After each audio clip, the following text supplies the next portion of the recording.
It is 3 minutes after 10 and you are listening to James O'Brien on LBC. It's been reported in Israel in the last sort of 24 hours that Benjamin Netanyahu, the Prime Minister, systematically torpedoed or sabotaged negotiations designed to secure the release of the hostages. I don't know whether or not that will demand rather more attention in this country from the media in this country in the coming hours, in the coming day or not. And I don't at the moment have the full detail. I've got the report in Haaretz, which is an Israeli media organization. The accusation essentially is that he improperly disclosed classified intelligence so as to scuttle hostage release deals, among other things, leaking data on Palestinian prisoners' release in order to manipulate public opinion. And this is these allegations have been made by Israel's actual negotiating team, members of Israel's actual negotiating team, speaking to a Haaretz journalist. I just wanted to get that front and center in the first place. On a personal level, today is one of those days where I naively dream of not being accused simultaneously of rancid anti-Semitism and having the blood of Palestinian children on my hands. By, I imagine, 10:30 today, my inbox will be pinging with both of those ridiculous assertions, which is an indication perhaps of how hard it is to conduct this conversation, and also perhaps of why we don't do it as often as we should. I think sometimes that the accusations of anti-Semitism are designed to stop us talking about it, and I think that the accusations of having the blood of Palestinian children on your hands are not. I think that, but although equally ludicrous, I think the motivation for those responses is actually different, but that perhaps is a little bit moot for current purposes. I believe now, for the avoidance of any doubt whatsoever, that the actions of Israel, of the Israeli Defense Force in the Gaza Strip became, at a point in the recent past that I cannot precisely pinpoint, became unconscionable, became obscene. It is for judges and courts to decide whether or not they have become genocidal, but the idea that pursuing some 20,000 terrorists somehow justifies the dislocation and destruction of some 2 million lives and the killing of almost 40,000 humans, mostly women and children, is absolutely inconceivable, the notion of justification. Philosophically, ethically, the problem is that after the October the 7th terror attack, there was a clear and, to me at least, inarguable need for Israel to respond robustly. I mean, the worse the response becomes, the more I wonder whether that was the right opinion to hold at the time. But anybody who thinks that what is happening now and what has happened since that unspecified moment at which it became, quotes, too much, end quotes, or disproportionate, anybody defending that is complicit in mass murder, in my view, or is at least supporting it. Which brings us to the British government. I want to play you an interview that Jonathan Ashworth has given in the last few hours, an interview in which he describes some of the experiences he had while losing his seat to a political opponent in Leicester South, campaigning more or less exclusively on the issue of Gaza. Just have a little listen to this before we proceed. I've never known a campaign of such vitriol, such bullying, such intimidation. I've never seen a Member of Parliament, shocker Adam Patel, get elected on the basis of a foul and obnoxious lie that I was responsible for genocide, that I had the blood of Gazan children on my hands. This was his campaign. I had his supporters bullying and intimidating myself and my key supporters in the streets, and he refuses to condemn it. He's actually gone to ground and he's refusing to answer any questions on this. It's very disrespectful to the people of Leicester South that he's disappeared. But look, there should be no place for bullying and intimidation in politics. And some people have said, oh, don't speak out, it looks like sour grapes. I'm a northern lad. I'm from a different bit of Greater Manchester than you, but we were taught to stand up to bullies And that's what I'll always do. OK, and you have gone on record to say that some of his supporters are questionable. Well, yeah, well, there's now a legal case, so we perhaps ought to... Tiptoe through that. Tiptoe through that, but that in itself, I think, tells you something. OK, well, a spokesman for... a spokesperson, not even him, a spokesperson. Yeah. Why can't he answer questions? Why isn't he sat here asking questions? We'll try. Shawkat was elected by a diverse coalition of voters in Leicester South. He's focused on delivering for his constituents and will not be distracted by sour grapes from a beaten rival whose divisive politics were resoundingly rejected at the ballot box. He is focusing on keeping his head down and running away from scrutiny. He should be sat in this chair answering simple, straightforward questions about the conduct of his campaign. But look, it is what it is now. He's won. I think he's already letting down the people of Leicester South, and he won't be able to deliver change. The improvements in Leicester South to our National Health Service, to the cost of living, to our schools, will be because of a Labour government, not an impotent, independent opposition MP. But we've got to speak up against this intimidation. It wasn't just me. You saw brilliant women like Shabana Mahmood, Jess Phillips, intimidated and barracked. They stood up to the bullies, and I'm so pleased that those two women, who are absolutely excellent MPs, are in a Labour government. Well, of course, we've asked for him to come on the...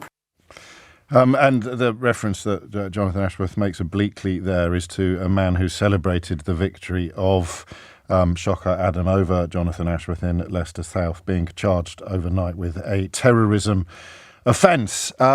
He mentioned Jess Phillips and Shabana Mahmood. Let's have a little listen to what happened at the count, the announcement of the result in Jess Phillips's constituency of Birmingham Yardley. Phillips, Jessica Rose, known as Jess Phillips, Labour Party, 11,275. Total number of rejected ballot papers is 120. Excuse me.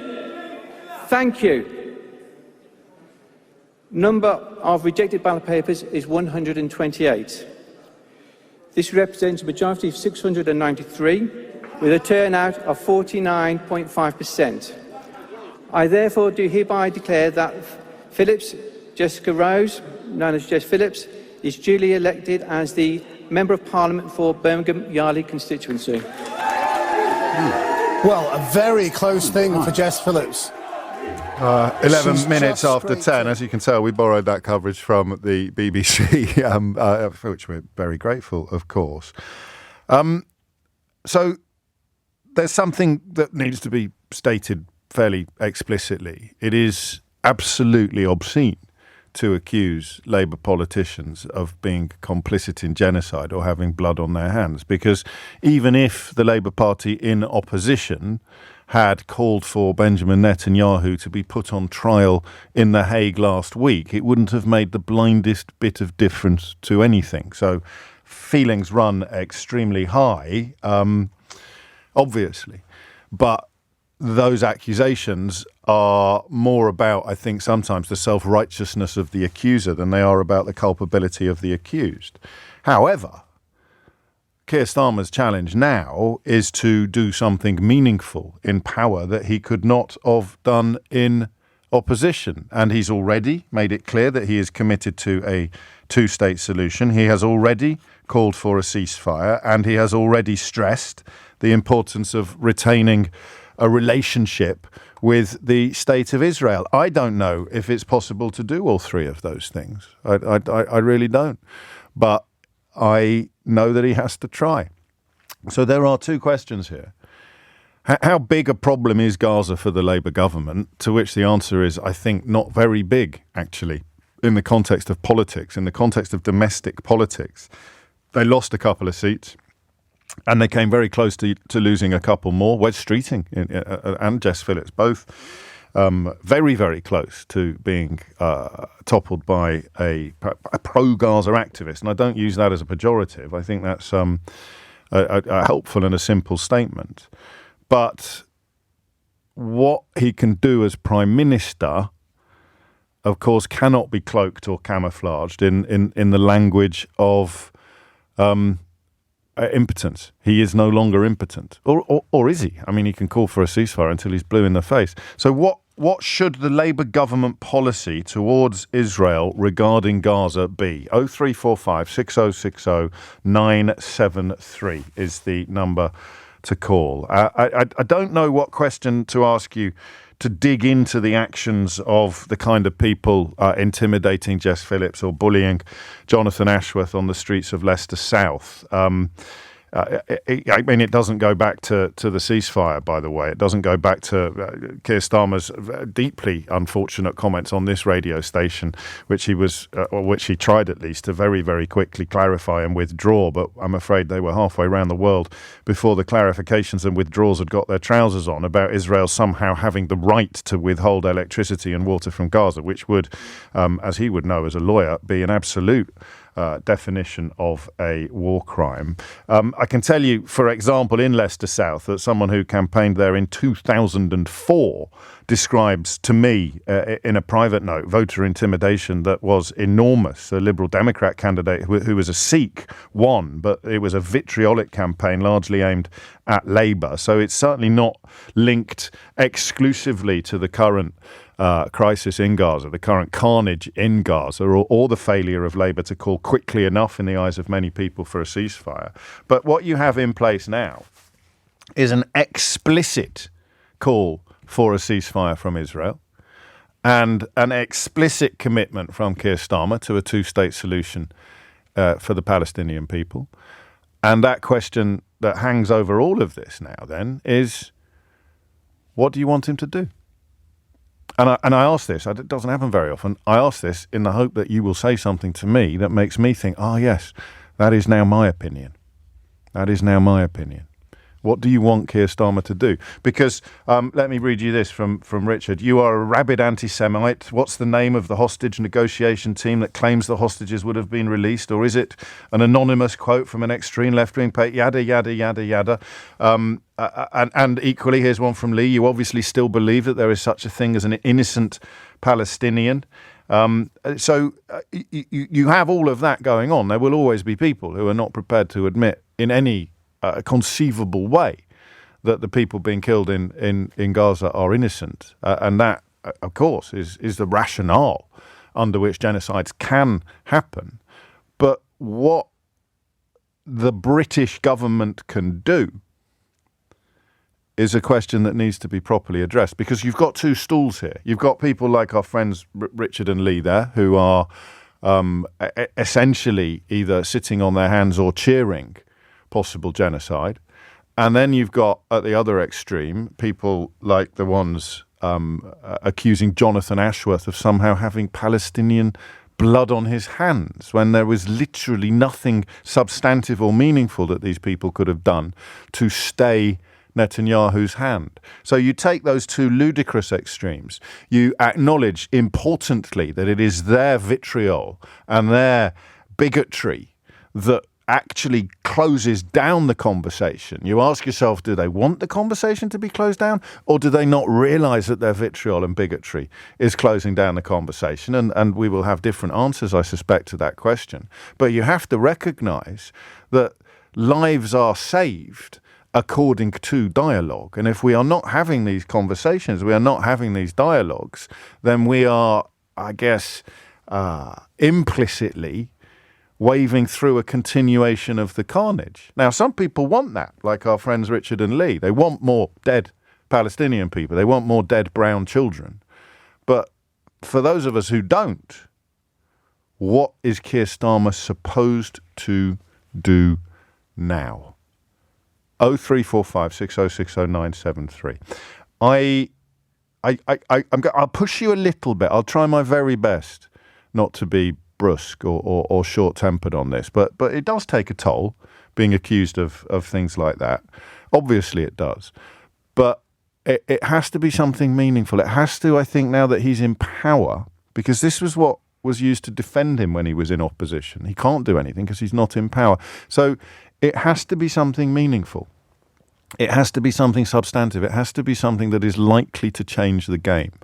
And I'm going to tell you at 10:18 what my cautious opinion is at this point. Cautious opinion. And it's pessimistic and it's heartbreaking. But in the context of somehow stopping Netanyahu from continuing to kill Palestinian people, I don't think there's anything that Keir Starmer can do. And if that's true, I wonder how helpful it would be for him to admit that. If you hit the numbers now, you will get through. What should the UK government policy be? You've got to get used to this. It's not Labour Party. It's not opinions expressed in opposition or votes cast because of parliamentary arithmetic and the SNP. All of that's in the past. This is Prime Minister Keir Starmer. He's called explicitly for a ceasefire. He has committed himself publicly to a two-state solution. And yet he has got a slightly denuded cabinet at the moment as a direct consequence. His culture secretary and I forget what Jonathan Ashworth's brief was. They are not in his cabinet because there are people in British constituencies who succeeded in peddling the propaganda, I think, to be kind, that they somehow bear personal responsibility for the continuing carnage in Gaza. That's how I see it. I could be wrong. I sometimes am. All right. 0345 6060 973 is the number that you need. What do you want your government's policy to be? All right. And remember, this is not necessarily a question that demands contributions informed by the continuing carnage. Perhaps you want the carnage to continue. You think there is no choice but for Israel to continue to kill innocent women and children, to drop missiles on schools and hospitals and the rest of it, because either you've swallowed the idea that they're all secretly full of terrorists, and the reason why Israel won't let independent journalists in to actually find out for themselves is perfectly reasonable and plausible. That position is one that I'd like to be explored, but probably not in snarky texts from WhatsApp accounts. I'd quite like it to be done in the daylight. It's 20 after 10. 22 minutes after 10 is the time. So just to clarify, I'm suggesting he may have already done everything that he can do in power, which is a hell of a lot more than he could do in opposition. So something that I forgot to mention is that the expectation that the Labour government will drop the previous government's bid to delay the International Criminal Court reaching a decision on whether to issue an arrest warrant for Benjamin Netanyahu over alleged war crimes in Gaza. So speaking to Mahmoud Abbas, the Palestinian Authority president, expressing his belief that Palestinians have an undeniable right to a Palestinian state, decrying the ongoing suffering and devastating loss of life, speaking to Netanyahu and setting out the clear and urgent need for a ceasefire in Gaza, adding that it's important to ensure the long-term conditions for a two-state solution were in place, including ensuring that the Palestinian Authority had the financial means to operate effectively. And finally, to reiterate that expectation, I think endorsed by David Lammy, that the Labour government will drop its predecessor's attempts to delay the International Criminal Court's decision on whether to issue an arrest warrant for the Israeli Prime Minister. So what else should he do? 0345 6060 973. I don't know how interesting you find it for me to highlight to you how toxic this conversation is off air. It can become pretty toxic on air, but here's an example. So you've listened to the same 20 minutes as radio as whoever sent this, and someone has listened to that and written 20 minutes without a single mention of Hamas or the hostages. That speaks volumes. Well, I mean, it's just not true. The very first thing that we mentioned was a report in Israel overnight that Netanyahu had himself torpedoed hostage negotiations. The first thing that we said in the context of the continuing carnage in Gaza was that it was impossible to argue after the October the 7th terror attack that Israel should do nothing. I genuinely don't know how you can listen to that and think that you've heard something completely different. But on we go. Maria is in Barnet. Maria, what would you like to say? Hi. I just want to say I think that we need to understand the limitations of what any government, Labour or otherwise, can do. And I actually think since he's been in power for a few days, the Labour government's message has actually been very encouraging and very calm. we need a measured approach. We can't expect British foreign policy to influence the Middle East. I don't know what on earth people think. Well, it did do for a very long time, but it did, James, because they ruled the Middle East. Yes, and those days are over. They had the mandate. They did what they did. Yes, exactly. But now, it's not relevant. It's comical, but it needs to be heard. And I think you speak very rightly about the toxicity, because there are two different things. You've got international opinion, and Britain has a role in influencing perhaps America and other countries about how to approach things in the Middle East. But in the UK itself, there's also a need to try and take a measured, calm approach, which is very difficult among British people. Are we being a bit post-colonial when we say that? Are we taking a measured, calm approach to Ukraine? Would we take a measured, calm approach if there were missiles dropping on schools in Birmingham? Of course not, but the whole point is this. Ukraine is a whole different area. The Middle East affects people here. But the lives are equal, way. aren't they? Every human life is so equal. So why would you be measured to one carnage and not to another? It's not about what actually is, it's about what's perceived. What's happening in the Ukraine, for many people, seems almost a black and white situation. You have Russia, you have Putin. But what's happening in Gaza is black and white now, isn't it? It wasn't for a long time. It certainly wasn't in October of last year. But now 2 million people being dislocated because of the alleged pursuit, the supposed pursuit of 20,000 possible terrorists. I can't think of a historical precedent for that. It's simple that Netanyahu gave Hamas exactly what they wanted. Hamas wanted to provide that's black and white. And he walked. That's black and white. But in terms of here in the UK, the divisions on a social level, on community level, are very, very dangerous. That's true. And very different from the other examples I cited. Yes, very and different. That's why I beg to differ in terms of what you're saying. Every human life. I'm not discussing that. What I mean is what you raise, which I think is very, very relevant, is that it affects life here in the UK. It affects communities. It affects the ability to talk and discuss what we have heard about these constituencies where there's been allegations of bullying and intimidation. That's a really important point. So Starmer cannot approach it as if he's just hatched and he can take an objective moral position on any of this. He has to be cognizant of the domestic political situation, but he could still go considerably further than he has done in the condemnation of the continuing killings in Gaza. You're suggesting that he can't do that because of upset he may cause at home? Not at all. Not at all. What then? Well, what I'm saying. So why can't he? Why can't Keir Starmer say this is ethnic cleansing? And it's disgusting. Because I don't think it's in the interest of Keir Starmer to say it's ethnic cleansing and disgusting, and I don't think it's in the interest of actually having a dialogue and negotiation to talk like that. I think what is in the likelihood of a negotiation with Benjamin Netanyahu, I think, has disappeared a while ago, didn't it? I think. Yes, it did. That's just a matter of fact.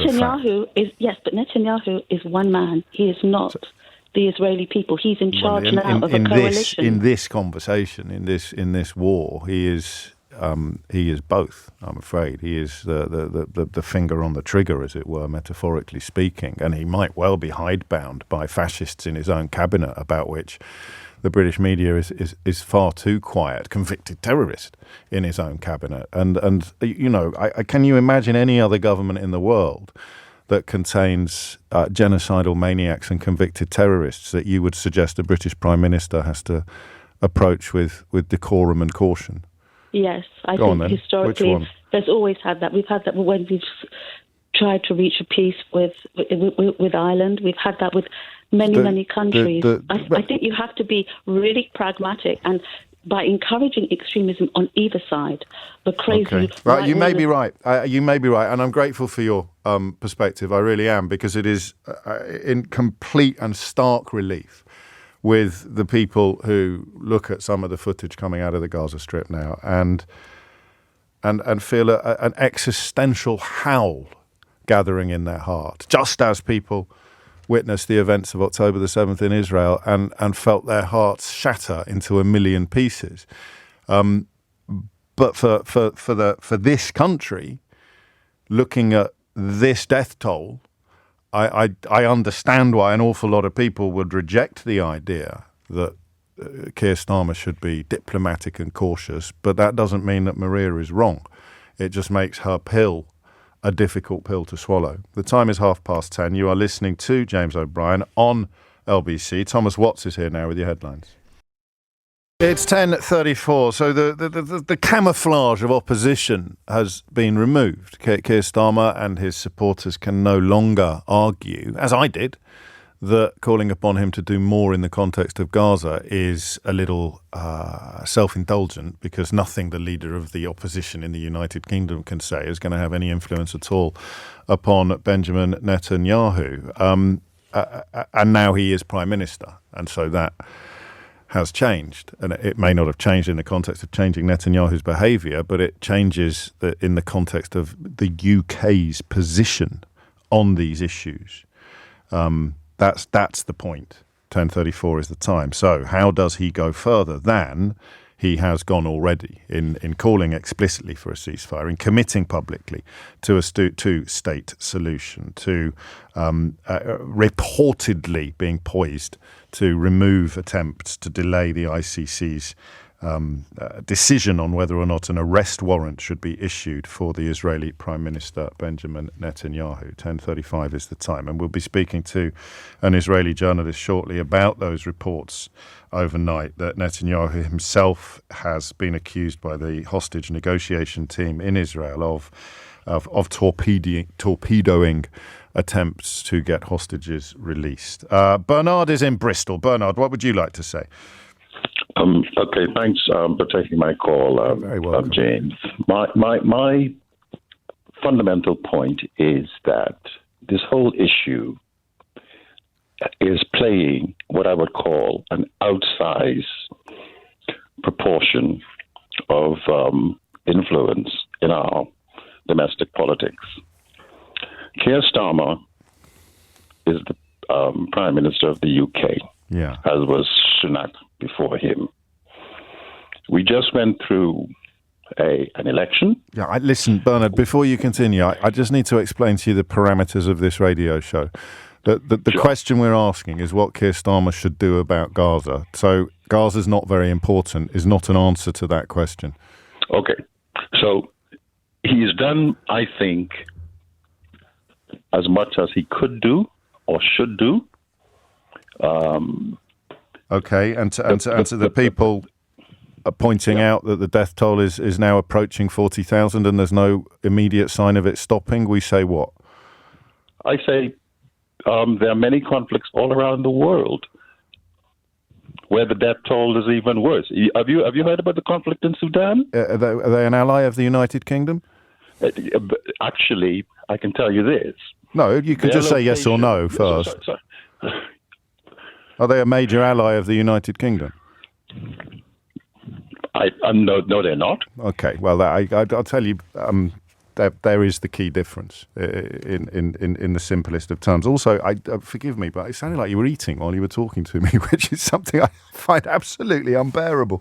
Peter is in New Malden. Peter, what would you like to say? Well, first of all, thank you very much for keeping this the focus on this issue, because I think it's hugely important. You say 40,000 people, women and children being killed. And I think there does need to be a change in British policy. I think the first and simple thing that Keir Starmer could do is announce the refunding of UNRWA, because UNRWA plays a massive role in supporting refugees, both in Gaza, in Jordan, in neighbouring countries. And I think removing it because some members of UNRWA were alleged to have been part of Hamas. Okay, there was an investigation. We've never seen any Israeli investigations actually produce anything public. So I think announcing support for UNRWA would be a good step. And then I think announcing or considering the recognition of a Palestinian state. You know, he said that he will support a two-state solution. That is a nice statement. It's a slogan which we've heard for years. But I think announcing an intention to recognize a Palestinian state would nudge that debate forward in a way. It's not going to be accepted by Netanyahu or be condemned by many people in this country. But I think that is a tangible step which could be taken, which would demonstrate a change of British policy and pressure on Netanyahu to actually reach a deal to release the hostages, but to stop the carnage in Gaza. I think there's something starting in Jordan this week, actually, an international conference in Jordan this week looking at gathering political and financial support for UNRWA. So if Starmer was looking for an opportunity to do what you suggest, that perhaps might provide it. Of course, about 200 of their own staff in Gaza have been killed, and many of the facilities there have UN staff and come on. Well, they are agencies. UN staff, aren't they? Yeah. Technically. Yeah. What is? I think you have a background in diplomacy, Peter. Is that right? I was ambassador in Jordan. Okay. Crikey. So, what is the difference for a layman between calling for a two-state solution and recognising a Palestinian state? Do you, for example, need to define exactly what the borders of that state would be in order to recognise it? No, you don't need to define the borders. After all, the borders will be defined by a negotiation. That negotiation has took place in the 1990s. The last time it took place was about 2014 or 15 when I was in Jordan. And actually, Netanyahu pulled the plug on it. So I think it is more a point of pressure than a tangible step. And that's the difference between government and opposition that I've been trying to articulate. Yeah. You've just done a much better job than I've managed to in 40 minutes. It's that you can apply pressure as a prime minister that you cannot apply as the leader of an opposition. Yeah. Yeah, and it pushes other countries in Europe, and particularly in Washington. I mean, Starmer is in Washington today. He can talk to Biden. I mean, I think the Americans have the key leverage here, and I think that is a role which any British government should play. Talking to our friends in a very practical and pragmatic way about what the Americans themselves can do to bring peace to this area after so many years of carnage and terrorism on both sides. And that would differentiate us from the American position. It pushes us closer to some of our European allies. Yes, it would, and I and that's what you're calling for. That. Yes, because I think between friends we don't need to always pander to be the poodle to the American bulldog, but we can actually play an influential role behind the scenes. It doesn't need to be all in public, but behind the scenes. I think changing the position of the British government will be very important and will give a strong signal to Netanyahu that the game is over. Do you think this is likely to happen? I don't think it will, I'm afraid. And I don't think it will make a huge difference. But I think doing this in an incremental fashion. So start with UNRWA, declare our support for the International Criminal Court rather than condemning it. So I think moving in small steps to show support for international law. I spent my whole diplomatic career being taught that international law was at the heart of our foreign policy. Unfortunately, the last government undermined that. I'd like to see that restored. I think we will see that restored. The question is when and how, isn't it, really? Yeah. I don't think we're going to see a repetition of the contempt with which it was treated and which a couple of the contenders for the Tory leadership probably still subscribe to. But I can't see Keir Starmer going down that road for fairly obvious reasons. Thank you, Peter. That's really helpful, and particularly, of course, given your past as a former ambassador, not just to Jordan, but also to Libya. At 10:42 is the time, and there it is. There are substantive things that could be done. Rob says this call is great. Get him on more often. Oh, it doesn't work like that, Rob. If he's kind enough to ring us, we can talk to him. But the point of this programme generally is that all opinions are equal, but some opinions are more equal than others. Ali's in Leicester. Ali, what would you like to say? Yeah, good morning, James. Hello, lovely Ali. to speak to you. I'm just looking. Yeah, so I think, well, first of all, Starmer has a wide range of options that he can take. And I think that to start off with, the idea that, the world's leading soft power nation and the Prime Minister of the UK, the only thing he can do is go on a phone call with Netanyahu and say that he wants an immediate ceasefire. I think that's the only option he has is a bit daft. I think he's got... No one did, and that's one of the options that he has, and that's the one that he's done. So how could he go further? Well, yeah. So I think he's got a lot of baby steps and one big step that he could take. So with the baby steps, I think that first of all, he could withdraw the UK's intervention into the ICC in regards to the... It has been reported that he is doing that. Yeah, and then he could also publish the legal advice in regards to arms sales to Israel, which they've been calling the Tory government to do. Yeah, I forgot about that. Which would be very welcome. He can, as your previous caller said, restore funding to UNRWA. He could also back South Africa and ICJ, which Spain and Ireland have done and have joined the proceedings with South Africa against Israel. They could prosecute British nationals who may have committed war crimes in Gaza or may even cite a genocide, just as we have, of course, people in the UK who've supported Hamas, a prescribed terrorist organisation. And the one big step... Hang on, what was that? What was that last one? I said that he could prosecute British nationals who have committed crimes in Gaza. Right.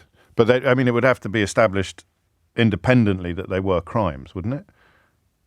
We don't have jurisdiction in Gaza any more than we have jurisdiction in Israel. It would have to be an I think that last one. I just think it might be a bit legally confused, not intellectually.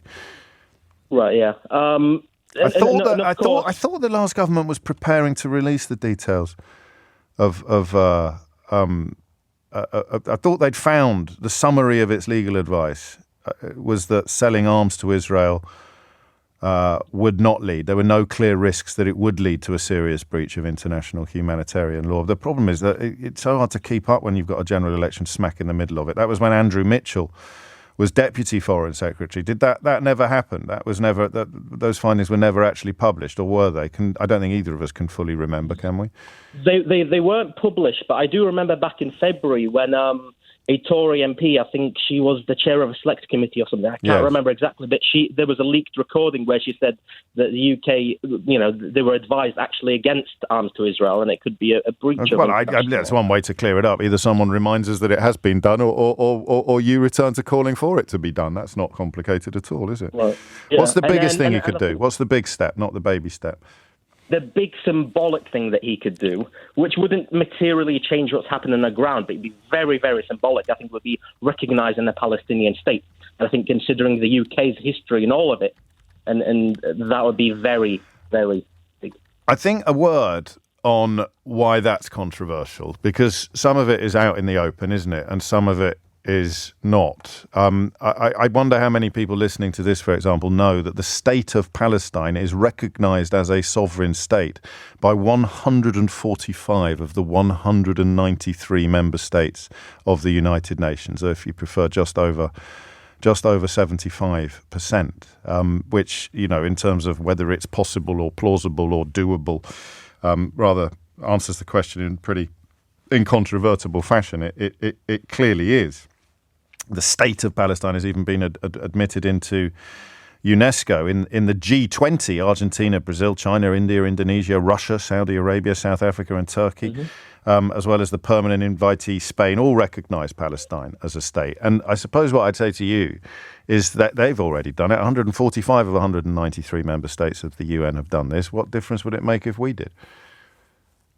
Like I said, I don't think it would materially change the conflict, the ongoing conflict right now, what would happen on the ground. But I think considering the UK's history, its colonial history, and the ones that established the Israeli state and what led up to it and everything, I think that would be very symbolic of the moving world. And it's hard to escape the suspicion sometimes that when you are calling for a two-state solution while not recognising the state of Palestine, you are being conscious of the people who either don't actually want a state of Palestine or who argue that it is absolutely impossible to achieve in any sort of realistic way.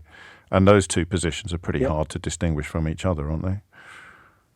Yeah, absolutely. And I think that also kind of reflects, a lot of what people on social media have been saying, which is how the response between when Russia commits kind of crimes or bombs hospitals, and then when we see the same happening in Gaza. Yeah, it's not comparing apples with apples, I don't think, not least because, as Jamie reminds me, Israel is a democracy. The way to get rid of Netanyahu is for the Israeli people to vote to get rid of him. That's not an option that the Russian people have. But if you look at it from the other end of the telescope, a missile landing on a school or on a hospital should probably provoke an almost identical moral, ethical and political response.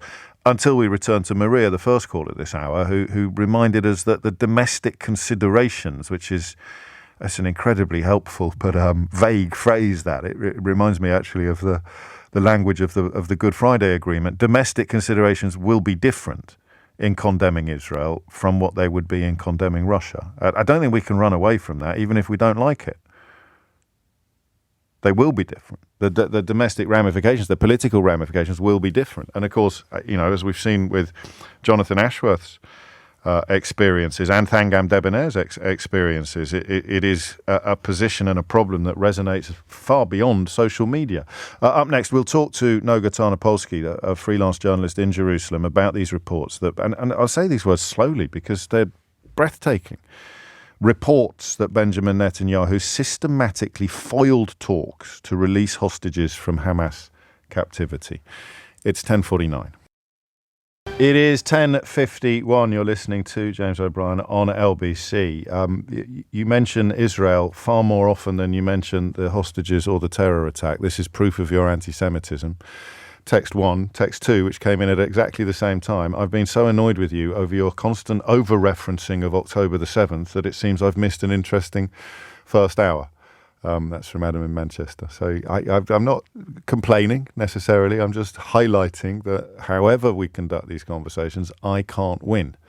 But what I can do is develop an ability to be answerable only to myself. And I'll take your guidance and I'll take your counsel on that. But if you're going to accuse me of anti-Semitism on the one hand or having the blood of Palestinian children on my hands on the other, I have no choice but to trust in my own convictions and my own instincts. 10:52 is the time. We cross now to Jerusalem, where Noga Tarnopolsky comes to our aid on these issues, not for the first time. And we'll zone in immediately, if we may, Noga, on these remarkable reports that Benjamin Netanyahu systematically foiled talks aimed to release Israeli hostages from Hamas captivity. What do we know? Right. Hello, James. Hello. Well, actually, two simply gobsmacking, astonishing reports, basically in the last 12 hours. The first one is the one that you mentioned. And what it says is it just outlines in this chilling list every time that there was an opportunity to advance talks that would release the Israeli hostages, more than 120, still stuck in Gaza, alive or dead, and the manner in which the Prime Minister himself, sometimes illegally using classified information to which only he had access, or he and the leader of the opposition, the way he went about manipulating public opinion. I'll give you one example from this report. We're talking about a report in the newspaper Haaretz, by the way.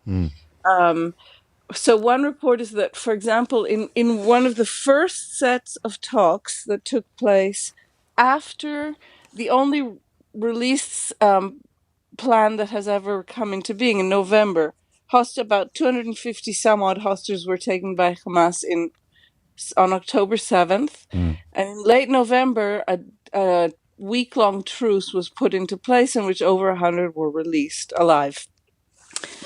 And the next opportunity for talks was in December. And the idea of the United States, certainly, was to basically try and recreate the moment and release the remaining, however many there were at the time, 140 or so. And it describes Netanyahu using information that he had from the Israeli negotiators about which were the Palestinian prisoners Hamas was demanding would be freed. So some murderers, convicted murderers, some people, and he using that information with very clever and nefarious manipulation to terrify the Israeli public, putting it out via media proxies of his own, information no one had access to. And it also was not true, because these are simply Hamas requests on the table. This was not a final agreement. Using this to whip up public sentiment against any deal, and also, maybe even worse, to hamper the work of his own negotiating team at that time in Paris, who were trying to move ahead and couldn't because of the political frenzy that had been whipped up in Israel. That's just one example. And this article, it outlines every single time there was a chance to advance towards a deal, how Netanyahu acted basically to keep treading water.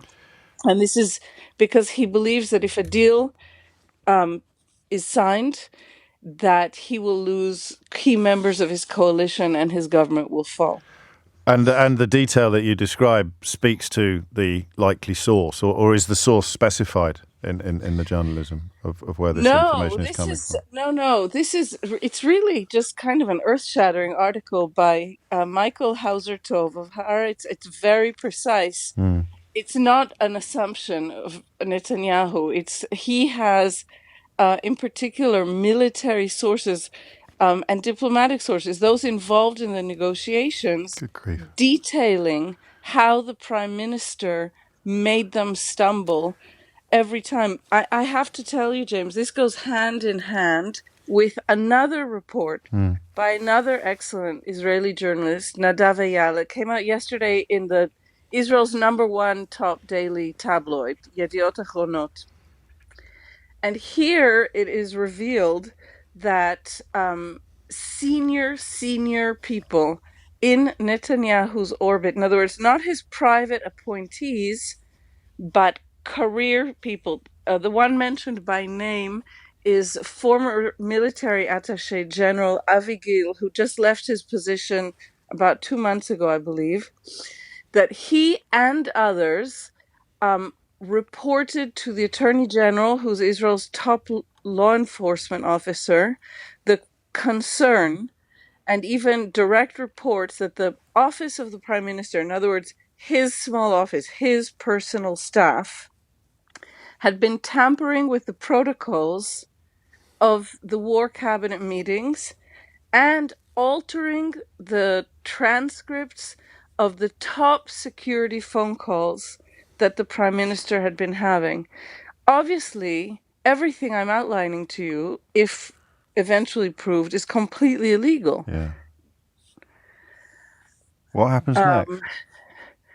Well... Nice easy question for you, Noga.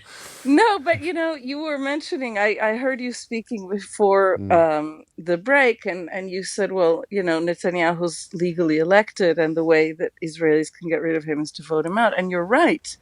And yet Israelis today confront a situation, which we've seen elsewhere before, in which a legally elected leader is using nefarious tactics to try and crush the system, the very system that elected him, to his own needs.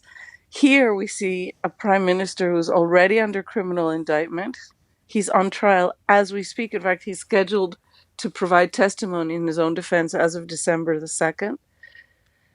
As crazy as that may sound. Yeah, and we see him literally doing everything, risking the lives of hostages who were taken away from their homes because they were already betrayed by the state. The state should have protected them, should have been able to protect them. So these are, I don't even know how to describe them. No, triply, quadruply betrayed citizens. And all for self-interest, all for self-protection, defined and distilled, as you've just described, by the need to keep on side some distinctly unsavoury characters, including, of course, a convicted terrorist and people whose political background speaks to not just anti-Arab, but dedicated to the occupation of currently Palestinian-held territory.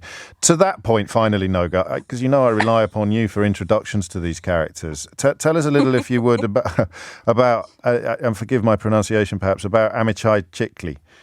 Oh, goodness. Really?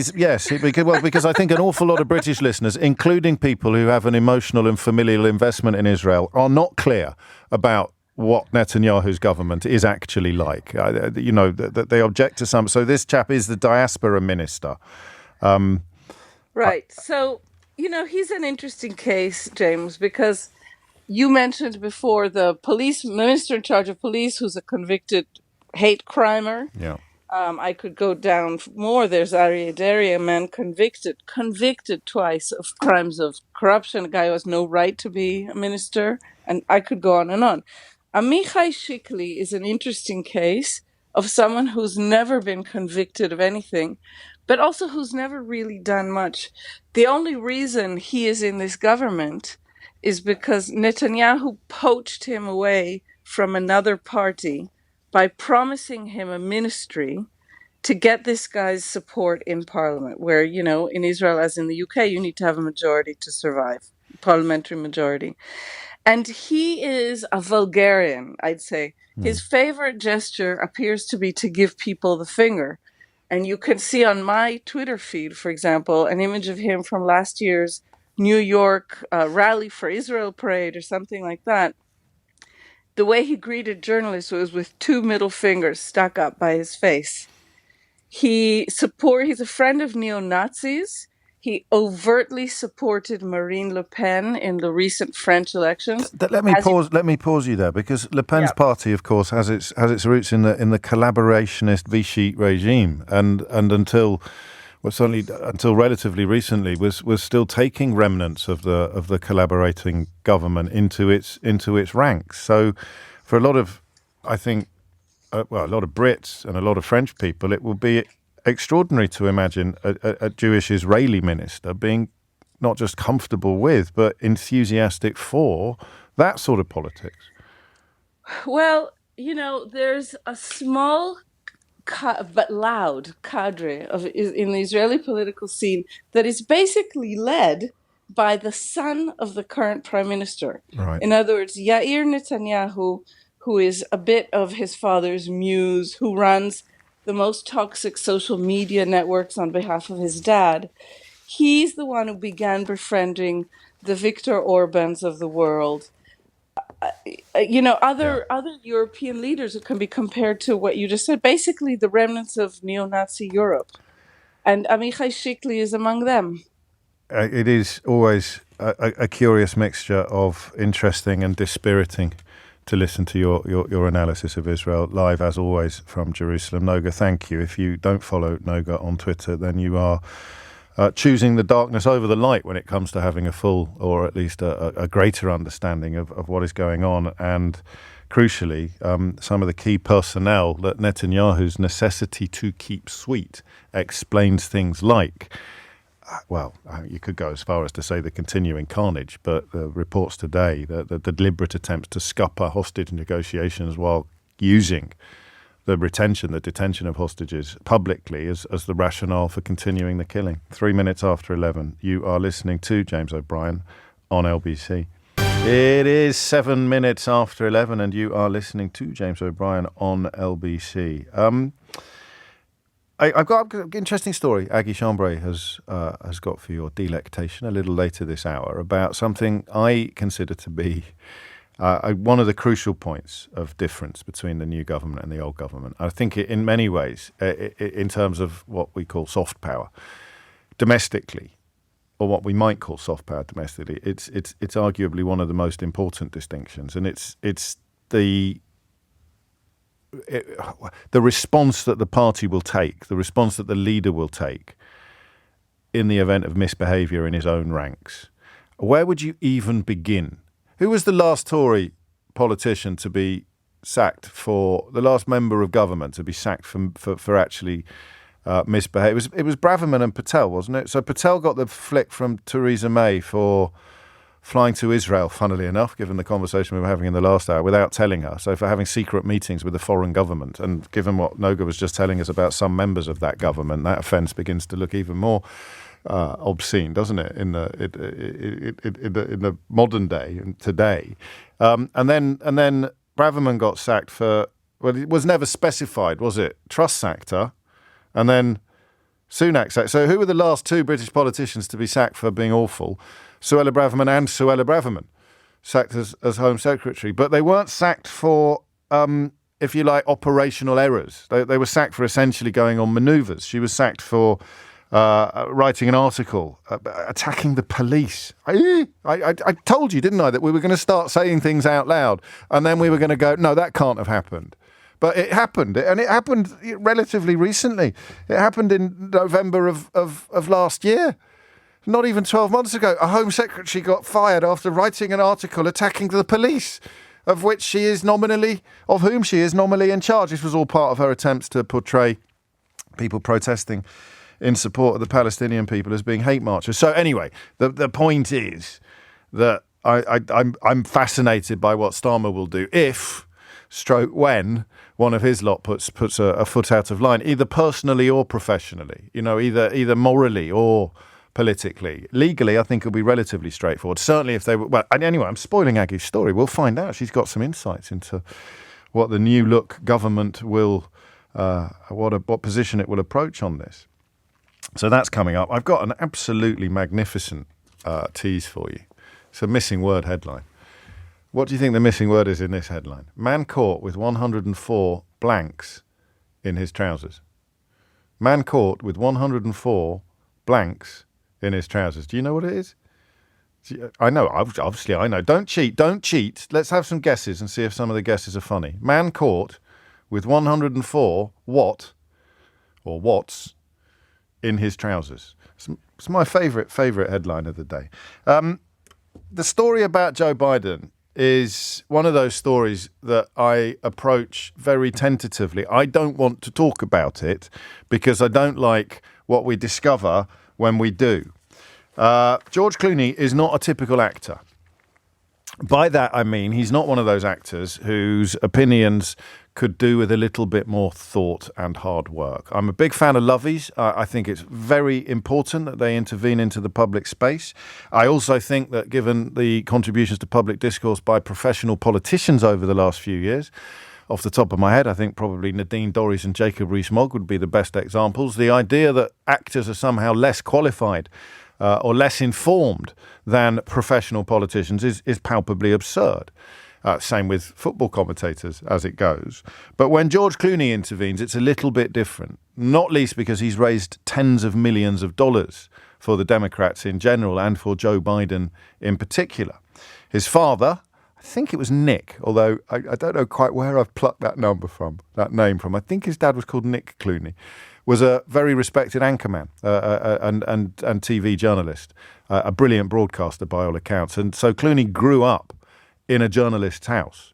And I'm not suggesting that gives him superpowers or anything like that, but it means he will know exactly what he is doing when he writes an opinion article for the New York Times expressing his deep affection for the US president, but drawing upon recent personal interaction when calling for Joe Biden to quit the race. It's devastating to see. I think this is one of the best things I've read in the context of political commentary, because it's exactly what I mean when I say I don't want to talk about it. He writes, it's devastating to say it, but the Joe Biden I was with 3 weeks ago at the fundraiser was not the Joe big effing deal Biden of 2010. He wasn't even the Joe Biden of 2020. He was the same man we all witnessed at the debate. Was he tired? Yes. A cold? Maybe. But our party leaders need to stop telling us that 51 million people didn't see what we just saw. And then the absolute kicker. We are not going to win with this president. You've completely overrun my inbox now with suggestions as to what the missing word might have been in that headline. So much so that I'm not sure I can even begin to scratch the surface of it. I'll try. It wasn't Brexiteers, Steve, and it wasn't life-size models of Rishi Sunak, Rich, who's in Bristol.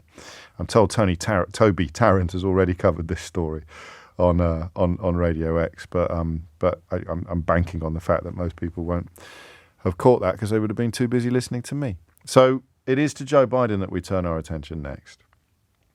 And it is proof, isn't it, of the pudding we shared together last week. I asked you the question about whether or not, knowing what you know about people of a certain maturity, watching what could only be attributed to age-related decline, so specifically not dementia, not a diagnosable condition even, but because you've got someone in your life that you love. And indeed, I think we took a couple of calls from people who put themselves in this category. You know that what you are seeing is not a temporary aberration. You know that it is part of a escalating or accelerating pattern. And although we derived a little bit of optimism at the end of the conversation by playing a clip from a rally that he attended the following day when he sounded full of pep, what George Clooney has done is essentially zone in on the fact that that will not and cannot be the only time that Joe Biden's cognitive functioning will appear to be stuttering. It's an unfortunate choice of words given that he actually has a stammer, but you understand what I mean. So what I don't get, and what I want you to tell me, is how it even matters in the context of Donald Trump's depravity.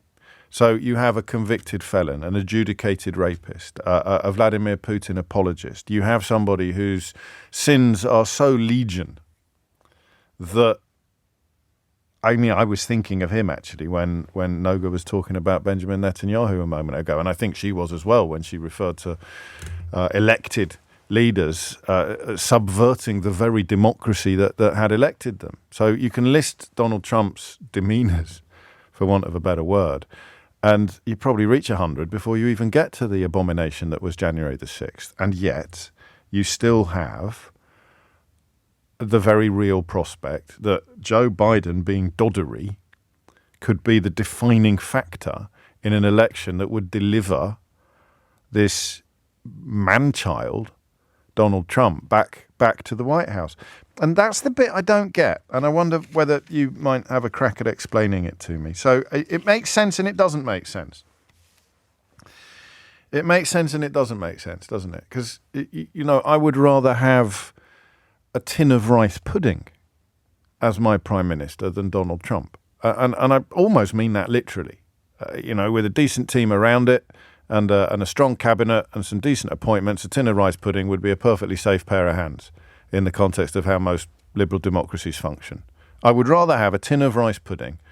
Anyone else just suddenly thought, do you know what? I haven't had any rice pudding for ages. I like a rice. Do you ever make your own rice? I love rice pudding. Oh, when you make it yourself, it gets a skin on top and everything. It's delicious. Delicious. I digress slightly. I would rather have a tin of rice pudding as my prime minister than Donald Trump, or Boris Johnson for that matter, but that's a conversation for another day. So how can...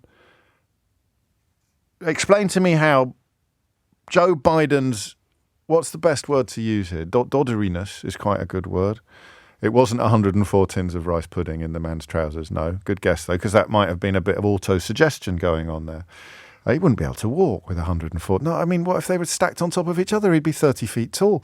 Anyway, how can Joe Biden's dodderiness be a defining factor in an American election when the opposition is a criminal sex offender? 0345 6060 973. That's what I want to know. In a way, it's the old question about how can anybody vote for Donald Trump when he's so obviously disgusting. But we don't get to use the Atlantic as a safety blanket here because we've just put someone in the House of Commons who's essentially a cheerleader in chief for Donald Trump, both in this country and over there.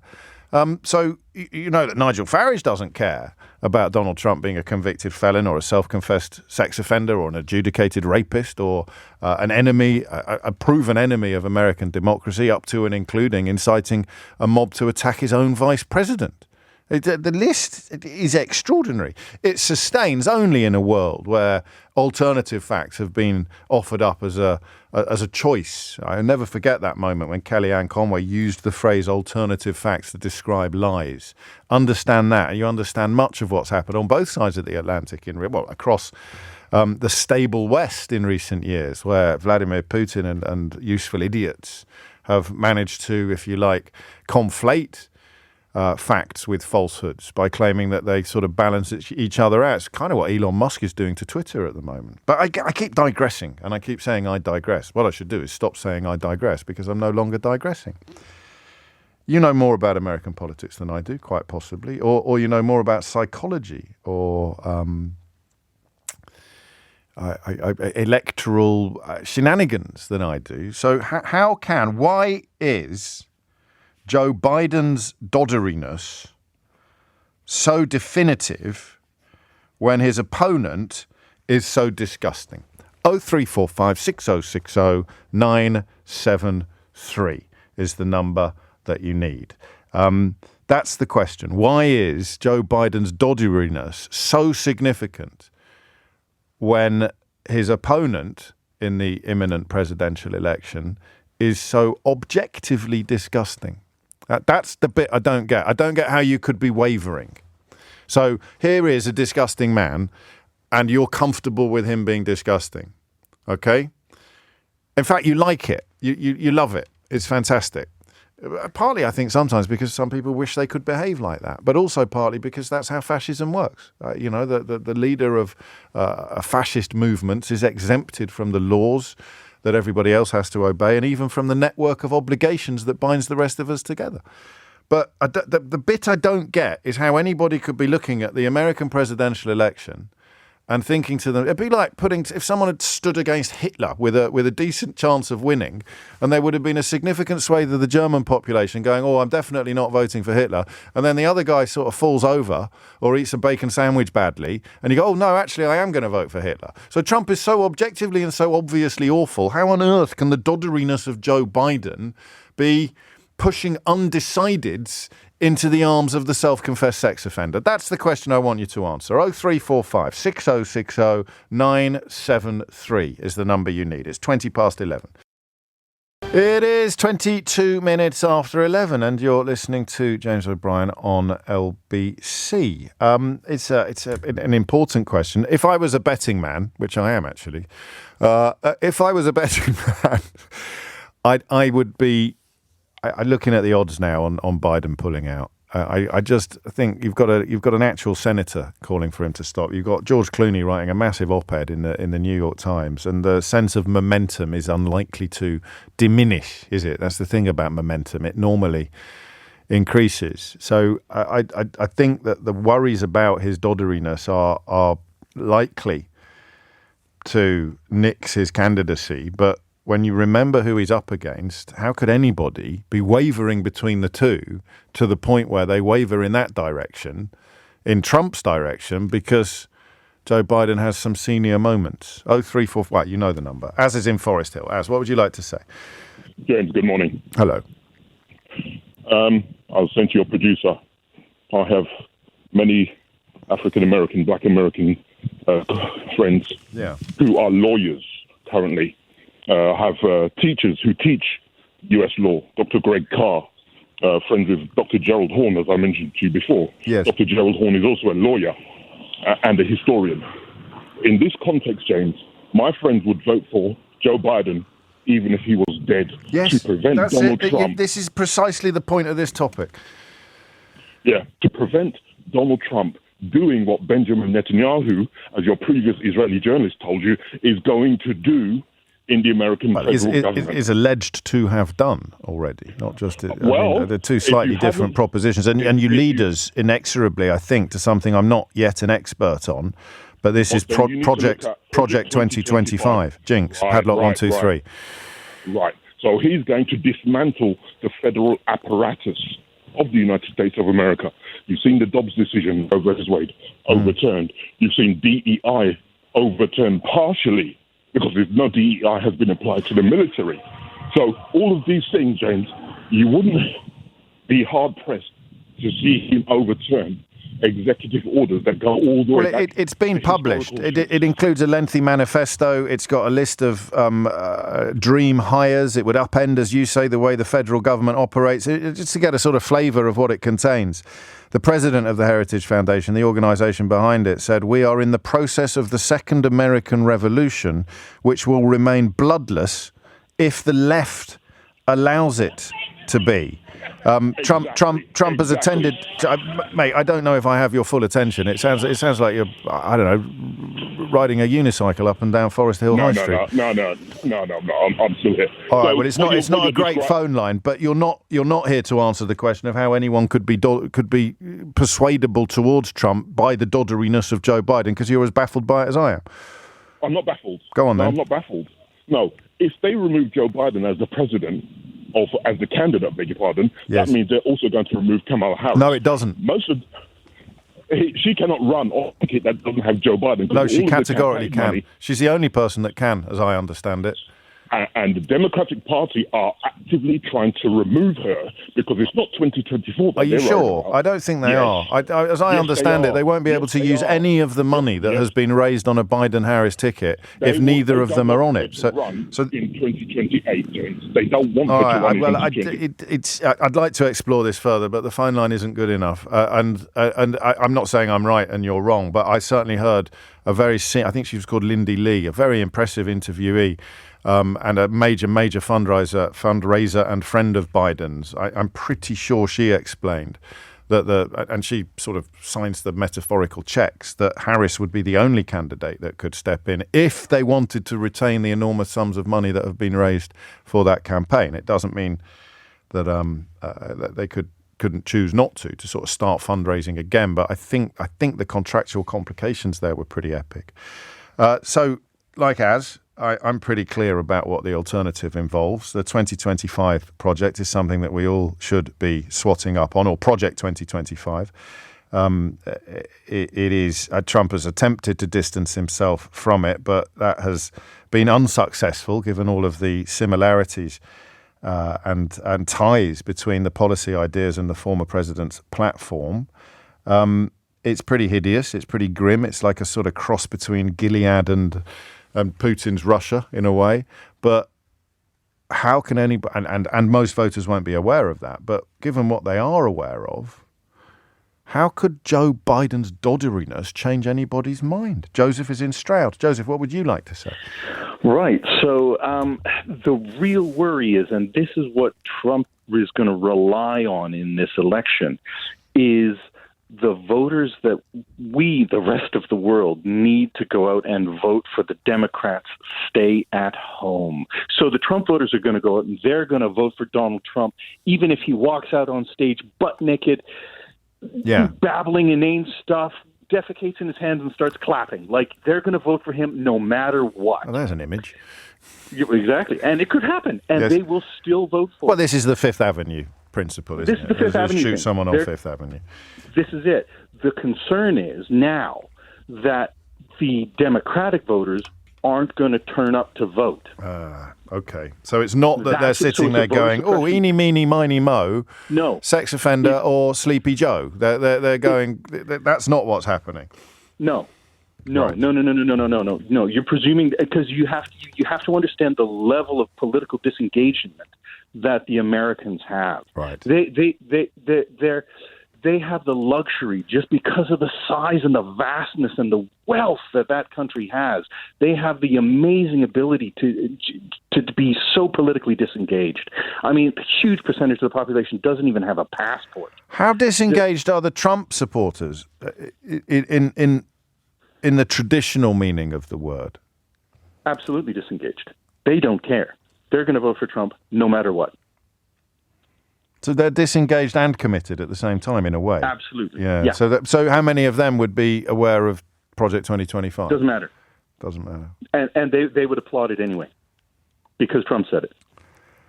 That is cult. I mean, there is no other way to really get your head around cult. that, except as imagining him as the kind of person that encourages people to take their own lives because the world is going to end at midnight on Tuesday, and then miraculously he's the only one still alive on Wednesday morning.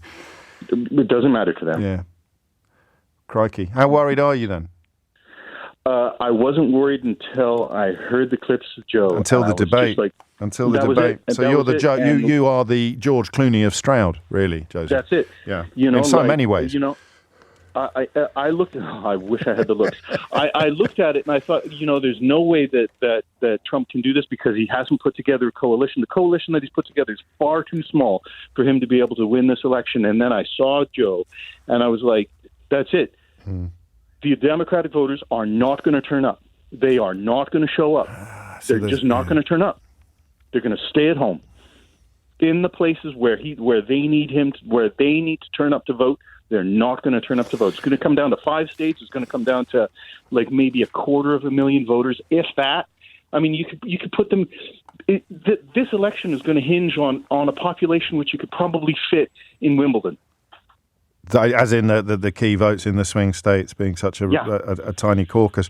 And then, of course, we move on to the other phone-in, which I chose not to have today. But while you're here, How does it happen? Because no one except Joe Biden is going to make this decision. And certainly what I don't think either front runner can do, whether Gavin Newsom has a proper chance or not, but neither him nor Kamala Harris can publicly call for it to happen, because that would hold their own. So how does it happen then? I don't know. I don't know. Does George Clooney know? Pulling him aside. Does George Clooney know? Will that make a difference, do you think? I don't know. We've lost George. We've lost George, Joe. 11:31, Joseph, thank you. I think sometimes the most powerful words in the English language are "I don't know." And certainly in recent years, on both sides of the Atlantic, if a few more people had been prepared to say them out loud, we'd probably be in a slightly better place. But by goodness me, I wish they didn't apply in this one. I really do. It's 11:31. Thomas Watts has your headlines. Snakes. It's snakes. He had 104 snakes in his trousers. I'm having one of those little moments again where I'm imagining how you are responding to this if you've just turned on the radio. You come back from the news, some hard-hitting political commentary. Israel in the last hour, Joe Biden this hour. What's he talking about 104 snakes in your trousers? It's my favourite headline of the day. A feature that I can't do every day. 52% because I always forget, and 48% because there won't be headlines as good as this every day. Man caught with 104 snakes in his trousers. I'll read you the first paragraph. A man has been caught trying to smuggle more than 100 live snakes into mainland China by cramming them into his trousers, according to the country's customs authority. Little reminder there of the importance of controlling your borders. Back to Joe Biden. And some of you are unhappy with my vocabulary. I don't know. Some of you are saying don't say dodderiness because it's unhelpful. Just say age-related fallibility, and other people complaining that dodderiness is underestimating the condition. Age-related decline, then. So we go for that, because we're not talking about a diagnosed condition, because as far as anybody knows, there isn't one. What George Clooney describes in this extraordinary article for the New York Times is personal experience of seeing in private what the world saw on that stage in that debate. What Josephine Stroud introduces to the question is a slight finesse, a slight evolution of the question, because it's not necessarily about, or not mostly about, the theoretical voter who is trying to pick between the two. Will it be Biden? Will it be Trump? I did make that rhyme up on the spot, actually, Richard. Thank you for your compliments. It's nice to feel appreciated. Goodness knows it doesn't happen very often. But yes, eeny, meeny, miny, mo, sex offender or Sleepy Joe. So that voter is probably not a significant contributor to the looming result in November. The one we need to be thinking about more is the voter who is aware of Trump's awfulness, but not sufficiently motivated to go out and vote for Joe Biden. How can that person exist? Helen's in Marlow. Helen, what would you like to say? Hello, James. Hello. I would call those senior moments that are joining up to become more and more senior moments. Yes. And I think we all know that's going to happen over if he became president. That's the point, isn't it? That is the point. This is not going to go into reverse or even plateau. No. So my proposal is you have, at the moment, a Biden-Harris ticket. You flip it and you make it a Harris-Biden ticket. What you gain then is vitality of a younger person taking those decisions, capable of doing all the things you need to do, with the experience and seniority of Biden in the background as the VP. And that way, I think that it would keep the ticket, which is a Biden-Harris ticket, just have it as a Harris-Biden ticket. It would give him, because it's difficult for somebody, pride and all the rest of it, to step down, that the alternative will be, if voices grow, that you'll have to go anyway. This way he could still be very much involved, still have a place at the table, but give him time to have a nap in the afternoon. Well, we all like a nap in the afternoon. I do, certainly. But then again, this is hard work. Being president of the United States of America is a piece of cake in comparison. What did you come up with this entirely by yourself? I don't mean that in a patronising fashion. I just want to moderate the severity of my response according to the origins of the analysis, the origins of the theory. Well, I did, because I just think the problem with Biden is... Yeah, but then immediately... Surely the same problem. What happens if Kamala Harris dies? Yes, but they give. Well, you can't just gloss over that. I mean, if they're worried about him becoming president in circumstances X, why would they be less worried about him becoming president in circumstances Y? I wonder. Have we lost her? 10:38. I told you I was worried about the robustness of my response. Oh, really? The phone line went down. Okay.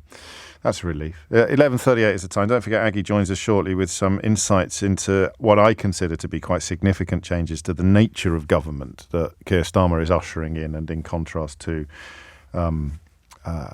what was his name? The fellow with the short trousers, Rishi Sunak. That's the dude. Shaq's in Sheffield. Shaq, what would you like to say? Hiya, mate. Hello.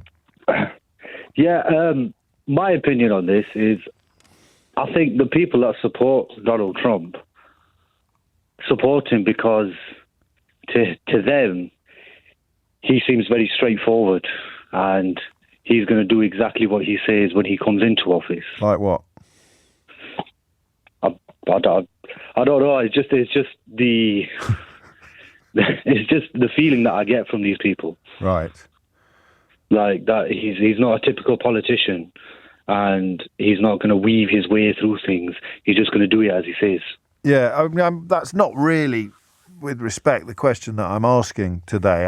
I kind of know that your average Donald Trump fan is either profoundly bigoted or as thick as mince, or both. And so the traditional questions we ask about political support don't apply, because he's, a convicted felon, a self-confessed sex offender, a proven serial liar. He's incapable of telling the truth. He steals secret documents from the White House. So all of the things that prove he's certainly not a traditional politician, to use your phrase, because he is so depraved and disgusting. We know that doesn't trouble his supporters, and some of them like to pretend that they perceive that as a strength, or some of them possibly do perceive that as a strength. But why would the decline of Joe Biden change the result? Because people probably don't want someone like Joe Biden, who's steadily declining on TV. They'd rather have a man accused of rape by his own wife. Yeah, but then at the same time, I think even if Joe Biden was fully fit, Trump would still have. Well, that's that's the point of the question, isn't it? Is that how can the decline of Joe Biden be a defining factor when the binary choice between the felon, the self-confessed sex offender, the man accused of rape by his own wife, the president who steals secret documents from the heart of the American government and lies about that and everything else. I mean, that bit, oddly, heartbreaking and deeply dispiriting though it is, history has taught us that people like that can rise to power even in elective democracies. Why would Joe Biden's age-related decline be a defining factor when it would appear to be a relatively straightforward choice? You're quite right, Adrian. I should apologise. That was quite insulting to mince. I did that joke once, didn't I? Actually, I did. They clipped it up very cleverly, making it look like I was about to eat a slice of humble pie. And was that you? Did you do that? And do an James O'Brien apologises, and everyone clicks on it. And I called someone as thick as mince, and then apologised for offending mince. Katie's in Hatfield. Katie, what's going on here? Hi, James. I was just thinking that perhaps some people might be just really quite alarmed and worried and scared about the fact that the party as a whole doesn't seem to have a process that would allow them to sort of ask Biden to step down, get him to step down. If he is mentally incompetent or becoming that way. But yeah, I think that there is probably a sort of denialism bordering upon delusion in place, because the step is so huge that people are wary of taking it. So they're trying to talk themselves into a place where they don't have to take it. Whereas stepping away from it, the problem really is huge. And that is why I think people like George Clooney and Senator Michael Bennet of Colorado have intervened in an unprecedented fashion. The latter warning that Trump would win by a landslide. Even Nancy Pelosi is talking about the necessity of Biden deciding whether or not he's going to run. But why would... So I go back to the first caller, and I would vote for a tin of rice pudding ahead of Donald Trump. The person I'm trying to identify and understand is the person that can sort of swing between the two of them, according to Joe Biden's fragility, when Donald Trump's depravity is surely a problem of an infinitely bigger order. That's the bit I don't get. Yeah, I totally agree with you that, Trump should be in jail rather than running for president. There's still a chance he might be, but I think that's been diminished slightly by the Supreme Court ruling. So that's the person I can't get my head around, as it were. I think maybe the average voter doesn't really remember all the facts all the time. They only remember the things that they've seen on TV in the last week. And here are two people, this is where the question of engagement becomes crucial. Here are two people who are my choice, and I'm making a choice between them. And if they're on the telly and if they're the presidential candidates, then there must be some sort of common ground. There must be some sort of much of a muchness, two sides of the same coin. Therefore, if one looks a bit doddery, then I will choose the other one. I think there probably is an element of that. Her approval numbers are falling, or were falling, certainly, since the first presidential debate. And as calls increase for him to quit the race, Kamala Harris's approval ratings have dipped. She remains the top choice to replace him, but and I think one of the congressmen, one of the representatives who's come out calling for Biden to pull out, has said he would support Harris. That would be Jim Clyburn. But for all the messages telling me that her polling is low, it's the highest among all of the serious contenders to replace Biden even.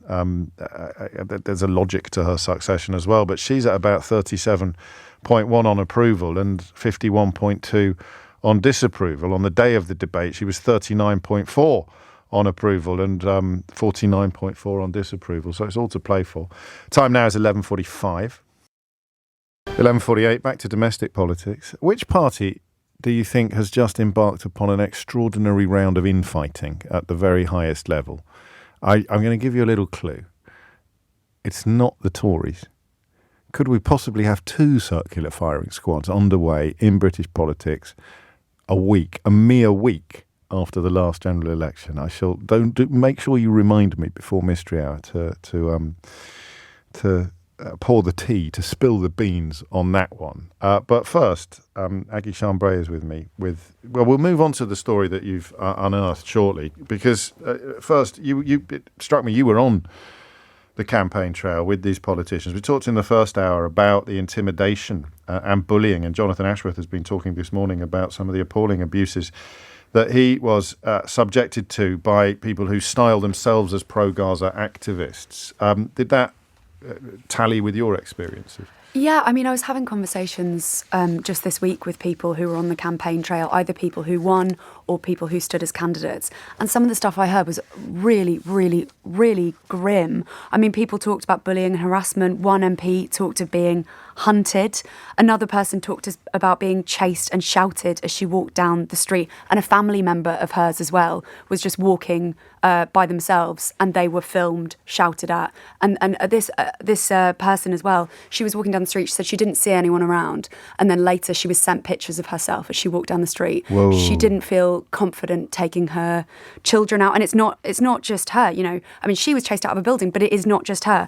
Other people talked about not feeling safe taking their children out, campaigning. People screamed at, told they were responsible for killing children in Gaza. And again, it's sort of the same thing, people being told they were being followed in cars and on foot. But it's really, really horrible stuff to hear, and even more horrible stuff to experience. Yes, and hard to escape the conclusion sometimes that sometimes bullies are just looking for a bandwagon to jump on in order to do their bullying, as opposed, because I can't see how this helps Palestinian children in any way, shape or form. But I suspect we're going to hear more about this story in the coming weeks, and it remains probably not as big a problem for Keir Starmer as it was before the election, but we have some of the beneficiaries of this kind of behaviour sitting in the House of Commons now. Speaking of the House of Commons, and indeed speaking of bad behaviour, Aggie, Keir Starmer has, you've discovered, already moved to, how would we describe it, to undertake some form of culture change in government. That's right. I mean, it was one of the first things he talked about in his cabinet meeting with his new ministers. But also, he has ensured that Labour MPs, his new Labour MPs, are hearing presentations from Labour whips and from parliamentary standards commissioners. Other parties are doing this too, but Labour are really, really trying to get hold of this. And I have spoken to some MPs who have taken part in these sessions. And I mean, James, it sounds like stuff you should know, but apparently they are being told it anyway. They're basically, the message seems to be, don't get too big for your boots. Talk about power dynamics in Westminster, but basically being told, look, you're in a special place. You are not special. You are not more important than the people on the doors. You are not more important than the people that work for you. And this is the stuff that I thought was really, really striking. There were some situational case studies. So these newly elected MPs were sitting in a room and they were asked, okay, so you're an older male MP. Do you invite your young researcher to your hotel suite to work? Yes or no? And should you ignore or shout at security staff and police in the palace? Yes or no? I mean, as I say, I think this should be quite easy to answer, but this is stuff they're really trying to... It is quite easy to answer, but, you know, obviously there have been many cases recently where people, either knowingly or unknowingly, did the wrong thing in all sorts of scenarios. A problem that's more often in recent years been... for the Conservatives, but by no means exclusively. So, I mean, it's a thin line between control freakery and a sort of form of puritanical morality. What are the MPs feeling and saying about it? I mean, they say they're pleased that this is taking part. I mean, the interesting thing with how the House of Commons works is that basically the 650 MPs all have their own, essentially, little businesses. And lots of them, you know, the newly elected ones as well that I speak to, a lot of them have never managed people, and suddenly you are appointing a team of people. You're going to be a manager, and it is difficult. And you know, they talked in these sessions about booze, and they don't get drunk. Don't get drunk. But there are bars. You know, there are bars in the House of Commons, and a lot of these MPs as well. Whose name do you think of in the middle of this? Whose name pops into your head at this point, where you think about the impact that alcohol in the House of Commons can have upon our parliamentary estate? There are too many to count. No, I mean, Eric Joyce all day long. Oh, what, the punch? Yeah, Eric Joyce. If Eric Joyce hadn't got plastered and punched someone, Jeremy Corbyn never would have become leader of the Labour Party. It's an extraordinary little saga, that, an extraordinary set of circumstances, a timeline that go, or like a kind of domino. Toppling dominoes or a sliding doors. But you're right. I mean, you're not going to be able to steer people out of all of the subsidised bars, but reminding people not to get drunk, reminding people not to invite their researcher back to their hotel room, even if you are intending just to work upon your new speech. Starmer's not taking any risks, is he? No. And I think, you know, reminding people that if you do something wrong, it can end up on the front of newspapers, and just reminding people, talk about egos, arrogance. You know, I think that line of, you're in a special place, but you're not special, I love that, is really important to tell people, apparently. Hogwarts. It's the Hogwarts effect, because you look at some of these people, particularly in recent years, and you think, how can your self-importance be so immense?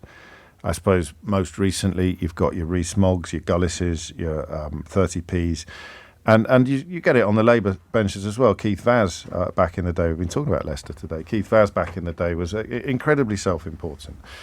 And you don't know whether they arrive in Parliament like that or whether they develop that, they have it thrust upon them. But there's something about Hogwarts, about the House of Commons, but the Houses of Parliament, that is like Hogwarts, like one of the most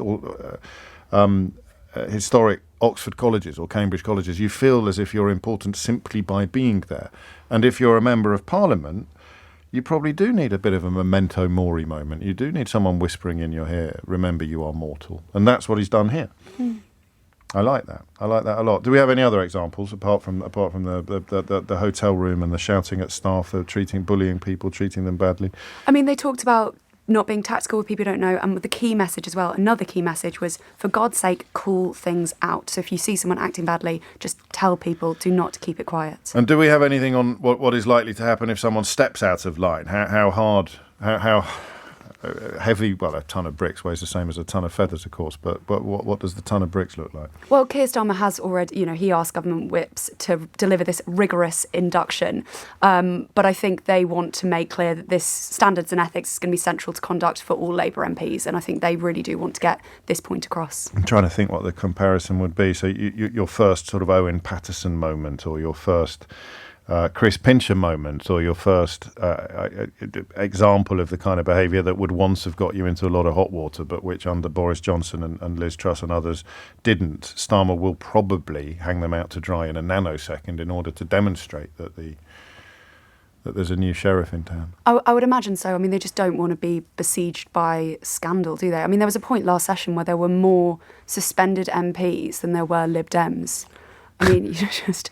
And they weren't all, No, they were from across the house. They were, and one was, Matt Hancock, because he'd gone to Australia to do I'm a Celeb, but some were for really, really bad things, which sometimes they denied. But, they will want, I think all parties want this to be a new session and new start. And are you across this Johnny Mercer development, or has that just happened while you've been in this studio with me? So Johnny Mercer, I think, was seeking to no longer the Veterans Minister, no longer even a Member of Parliament, but he was refusing, wasn't he, to hand over his sources on a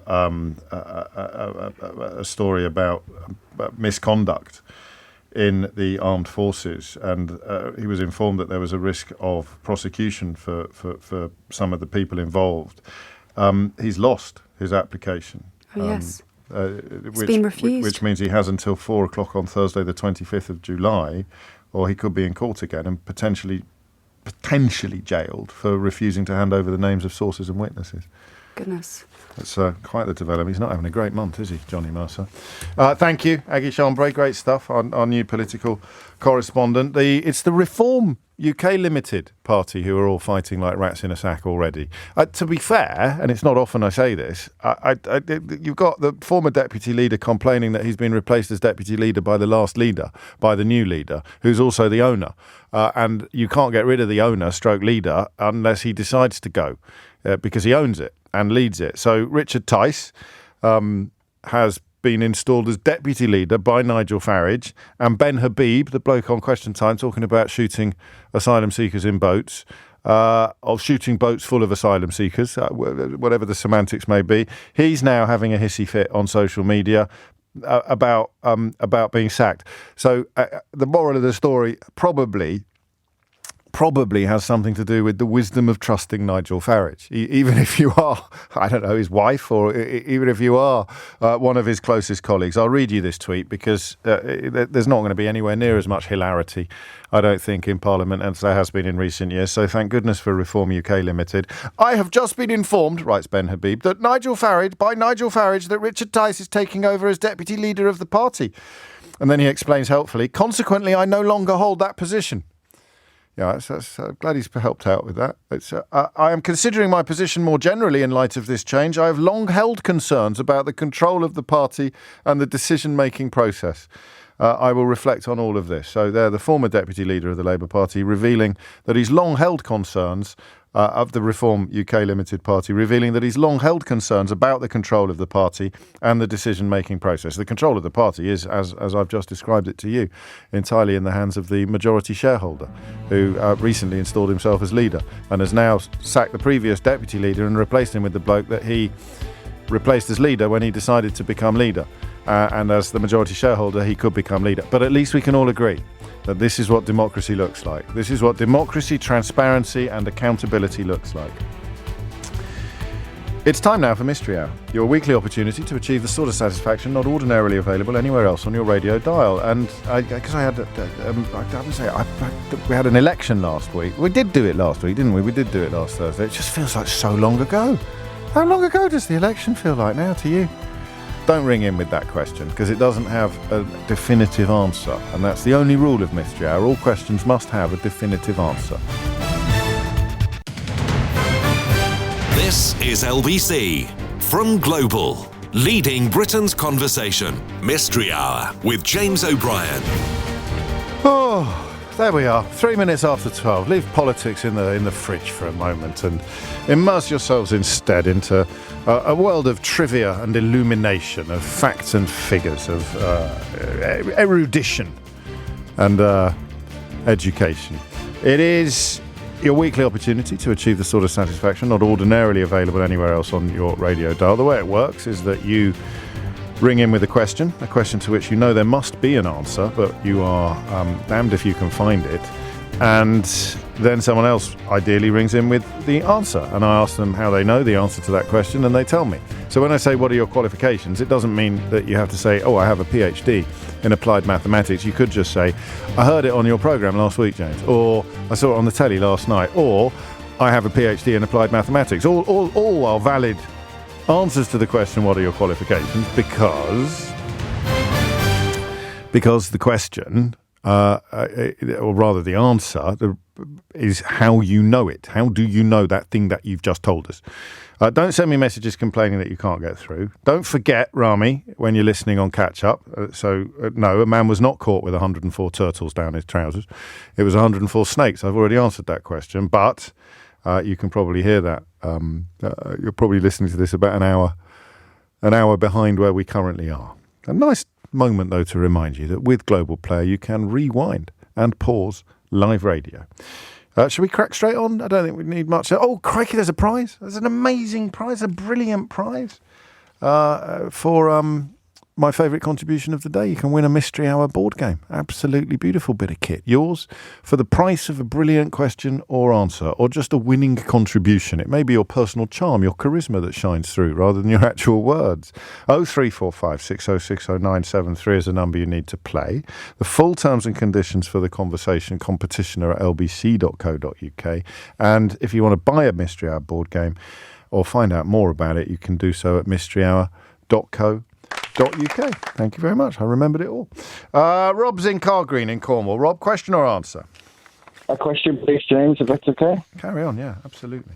It's a little bit niche. I play a lot of tennis, and I watch a lot of tennis. I love the game, and I know everyone's watching it this fortnight. But I've always been interested in the tennis ball, you know, the way they're made from those sort of two pieces of felt glued together. And there's a really crude seam that sort of runs around the whole tennis ball. Yes. And it just strikes me that you know, in this day and age, the ball should be completely covered in felt. I don't see that seam offers anything in terms of like spin or the flight of the ball. And I imagine it's a sort of throwback to when they used to manufacture it. It was too difficult to completely cover it in felt, so you ended up with this crude bit. But you look at balls in other sports. You know, they're all fancy these days, and they're all super slick and what have you. No one kicks a football with laces or anything. Why do tennis balls still look like they've been glued together by a 3-year-old? I love this question. I wonder if you've answered it though, accidentally. In what way? Is it definitely two pieces? Are we confident of that? Yeah, I'm confident that they're two sort of figure-of-8 shapes. Well, maybe it's the glue. Maybe you have to have a kind of landing strip.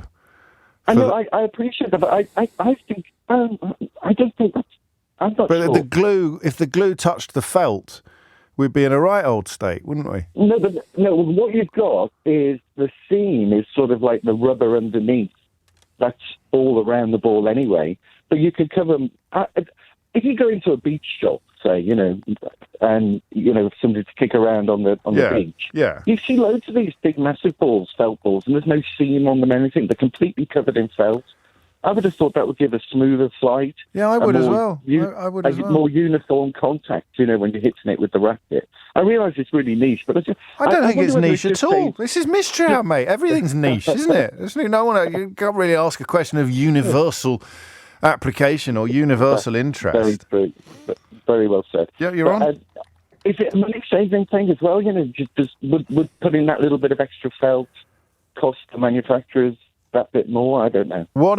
Who's going to win Wimbledon? Oh, I'm not very good at doing predictions. Are you not? Because I love tennis, but I've noticed... I'm obsessed with it. I thought Sinner was going to win, but sadly, I was there last week and I saw him, and he was absolutely fantastic. He did great in his first game, didn't he? But it felt... I would have described myself as someone who loves tennis, but watching this year's tournament, I've realised that I'm nowhere near as clued up on it as I used to be. I think it goes back to lockdown. I don't think I've ever got right. And also Andy Murray, I suppose, not being as prominent or going as far in tournaments as he used to do. But it's a bit of a weird one, that, when you suddenly realise that you don't know sort of 3 or 4 of the top 10 players. It's the changing of the guard, isn't it? There is a changing of the guard underway as well at the moment. Yeah, for so many years, we've just been used to 4 names, really, that you've got to get your head round, and now... Cool. You That's great. But thank you for... Great question. No, I like it. I like one. New balls, please. It's 8 minutes after 12. David's in Macclesfield. David, question or answer? Question, please. Carry on. Okay, right. I've always wondered why bathrooms or toilets in hospitals don't have a closure lid. They're always just, you got the single rim you sit on. The seat. The seat. Yeah, the seat. Yeah. Yeah, the toilet seat. Yeah, there's no one. You can't close them. There's no. You'd think about the bacteria and how it spreads and everything else. Yeah. You think they have a closing lid, but there's not. No, I think you've answered your question. Why? What would a lid be except a receptacle for more bacteria? It'd be filthy. You've got no lid. It's cleaner. Well, it just need cleaned. This might need some work. This answer. But I think that's probably it. Are we definitely sure this is true? I don't want to pry, David, inappropriately, but have you spent a lot of time in hospital? Well, I have actually, yes. Well, I'm sorry to hear that, but I'm glad that things are all right now. And how much research would you say you had undertaken into the presence or not of lids on lavatories in hospitals? Well, I just thought I would have helped to keep bacteria in rather than... No, I understand the question. I want to know how confident we are that there are no lids on hospital bogs. 100%. 100%. Never seen one. Man or boy? You might have seen an odd one. This is what I'm worried about. You see, you might have just... All right, it's on the list. It's on the board. I'll see what I can do. Why are there no lids on hospital toilets? These are two mystery hour questions for the ages, neither of which we've had before. Why are tennis balls so rubbish looking? You could have a nice round uniform felting on a tennis ball. Why have they got these snaky lines on them? And secondly, why are there no lids on hospital toilets? 0345 6060 973. It's 10 minutes after 12. Fanny is in Cheltenham. Fanny, question or answer? Well, I've got both, but I phoned up with a question, but the loo thing... No. Do not come on here and ride roughshod over all the rules and regulations. Do you know what your problem is, Fanny? What's that? You don't think that you should abide by the network of obligations that binds the rest of us. Yeah. Yeah, Boris. Yeah. Yeah, Boris. What's your question? My question is, why in sport is a heat called a heat? Oh, we're on a roll today. That's 3 questions in a row that I'm fairly confident, A, we've never done before, and B, I'm absolutely... Well, I don't know the answer in the first instance. I have been so desperate to look it up on the internet, but every time this show comes on, I go, one day I'll phone up, and today I'm here. And you've done it finally. Yeah. It doesn't look like it comes from the Latin or the French or anything like that, does it? No. Why is it called a heat? You're on. Why is it called a heat? I love it. Why is it called a heat? We shall endeavour to find out for you. Thank you, Fanny. Cole's in Birmingham, even. Cole, question or answer? Hey, James, it's a question, please. Another one for the pile, because I can't answer any of the other questions. No, it's a good one this week. Carry on. So my 11-year-old yesterday, and I've slept on this, it didn't sense in my head when he asked me at the time yesterday, but I thought about it this morning. Yes. At half-time and full-time, there's a Your very surname's not Palmer, is it, by any chance? Because if it is, I can get you on the breakfast show. No, I wish. Oh, all right, carry on. At half-time and full-time, there's a very distinctive cadence whistle blow. Yes. In a football match. Why? What's the origin of it? Where does that come? I've got lots of questions here. Well, no, we need to zone in on it, because I'll give you that. I mean, it needs to be specific so that they know that it's the end of play rather than just a free kick or a foul or it's to let everybody know that's it. So you need a different. But what's the origin of that specific sound? Because it's a very distinctive, specific sound, isn't it? Can you do it? And it's always the same. Oh, I can probably try whistle it. Go on. Should we give it a go? Yeah. I'm just going to get my Chirpomatic app out and see if I can. You need to be here for yesterday's show to fully appreciate that moment. That was pretty good. One of the best answers we ever had on Mystery Hour came from a fellow who was the official archivist of a whistle manufacturer just up the road from you. It was in Birmingham. There's a lot of that in the around the jewellery quarter down there in that bit, isn't it? So he might know. But why that tune? Because it's always the same, which means it must be something they teach in referee school. There must be a ref or an historian listening who can help us out with this. I didn't want to Google it. I thought that was a good one for today. There it is. It's a cracker. Thank you, Cole. Lovely question. So, why are tennis balls not felty all over? Why are there no lids on hospital toilets? Why are heats in sporting competitions called heats? And where does the tune, or what's the word I'm looking for? It's not a tune, is it? What do they call it when you, when you turn your computer on and you get a sort of ding, ding, ding, ding? That is there a word for that? It's like a few notes, but not enough notes to be a tune. Why are you all looking at me like I'm stupid? No, well, that's fine then, but don't look at me as if the question is stupid. It's you don't know an answer to it. That means you're stupid. I don't know either, but I thought of asking the question. What is it? A sonic tag? Really? Sounds painful. Ren's in Edgware. Ren, question or answer? It's a question, James. Carry on, Ren. Can I tell you how much I love you as well? You're like yes. our friend. Oh, you're just the best you are. Thank you. What a lovely thing to say. Thank you for everything you do. We talk about you like you're our friend at home. I am your friend. What did James say? Yeah, who's we?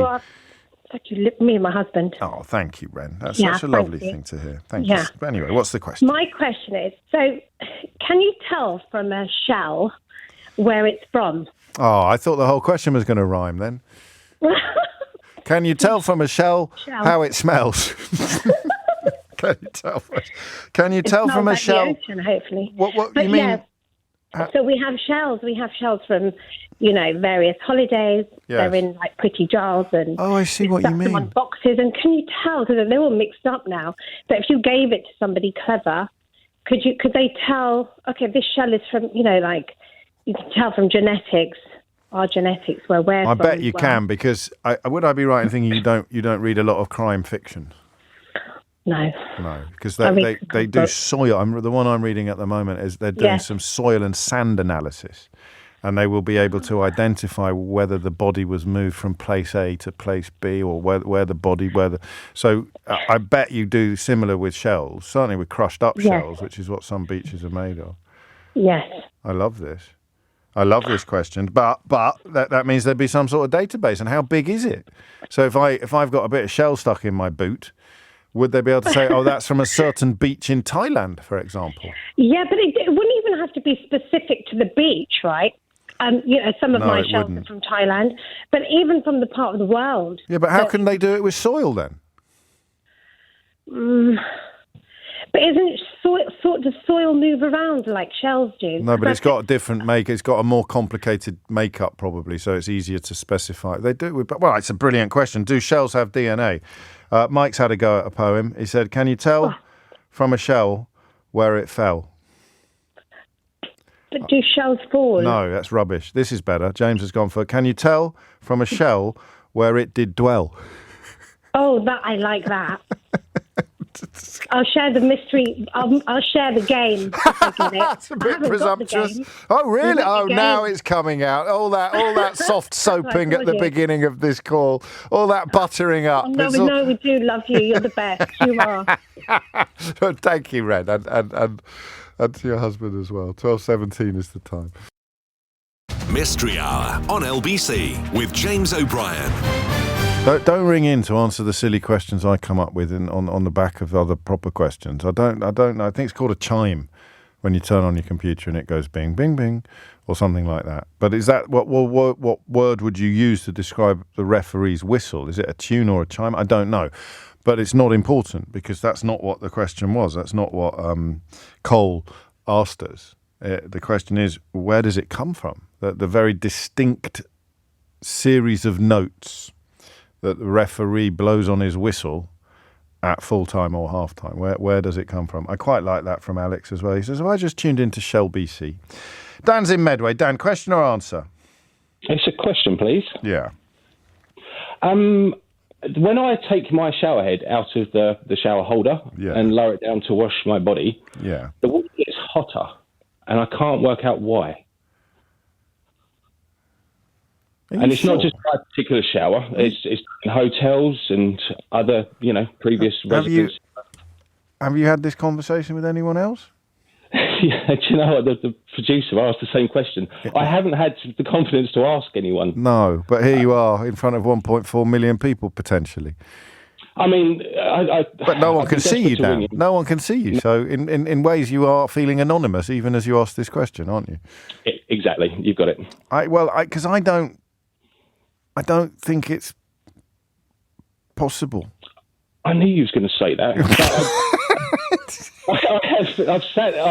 But you've got hair. Can I? Are you quite hairy? No, quite the opposite. If but are you bald? Being honest.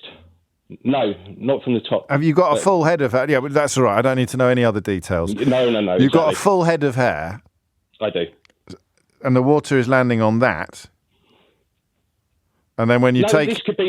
This could be if it's hitting my back. You know, I've stepped forward. It's not hitting my so hair. So if you lower the spray from your chest to your knee, you think it is getting hotter at each... Hotter. Definitely. Every inch, every 2 inches, every 6 inches?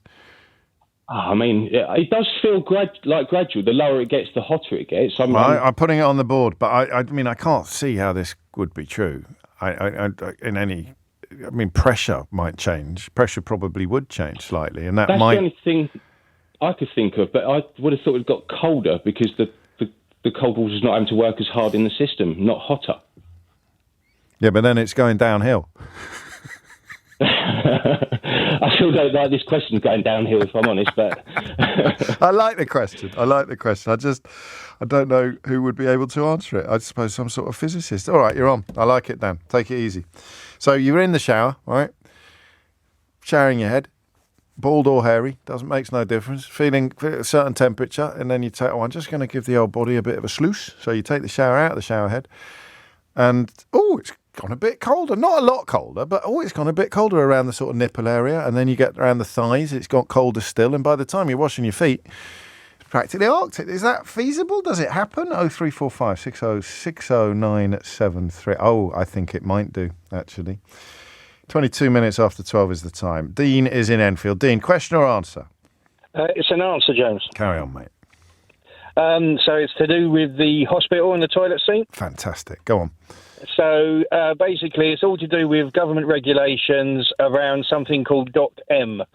And Doc M stipulates anything that's for disabled access or people with generally movement issues or anything like that, stipulates whether it's even the cistern has to have a bigger lever on it or a big button, anything like that, anything that's hard of movement, so i.e. an extra seat to lift up would make it harder access for people with disability issues. So basically that's why they don't have a toilet seat on it, because of Doc M regulations. It makes perfect sense. Access to and use of buildings. Yeah, basically. And there'd be lots and lots of other stuff. Qualifications?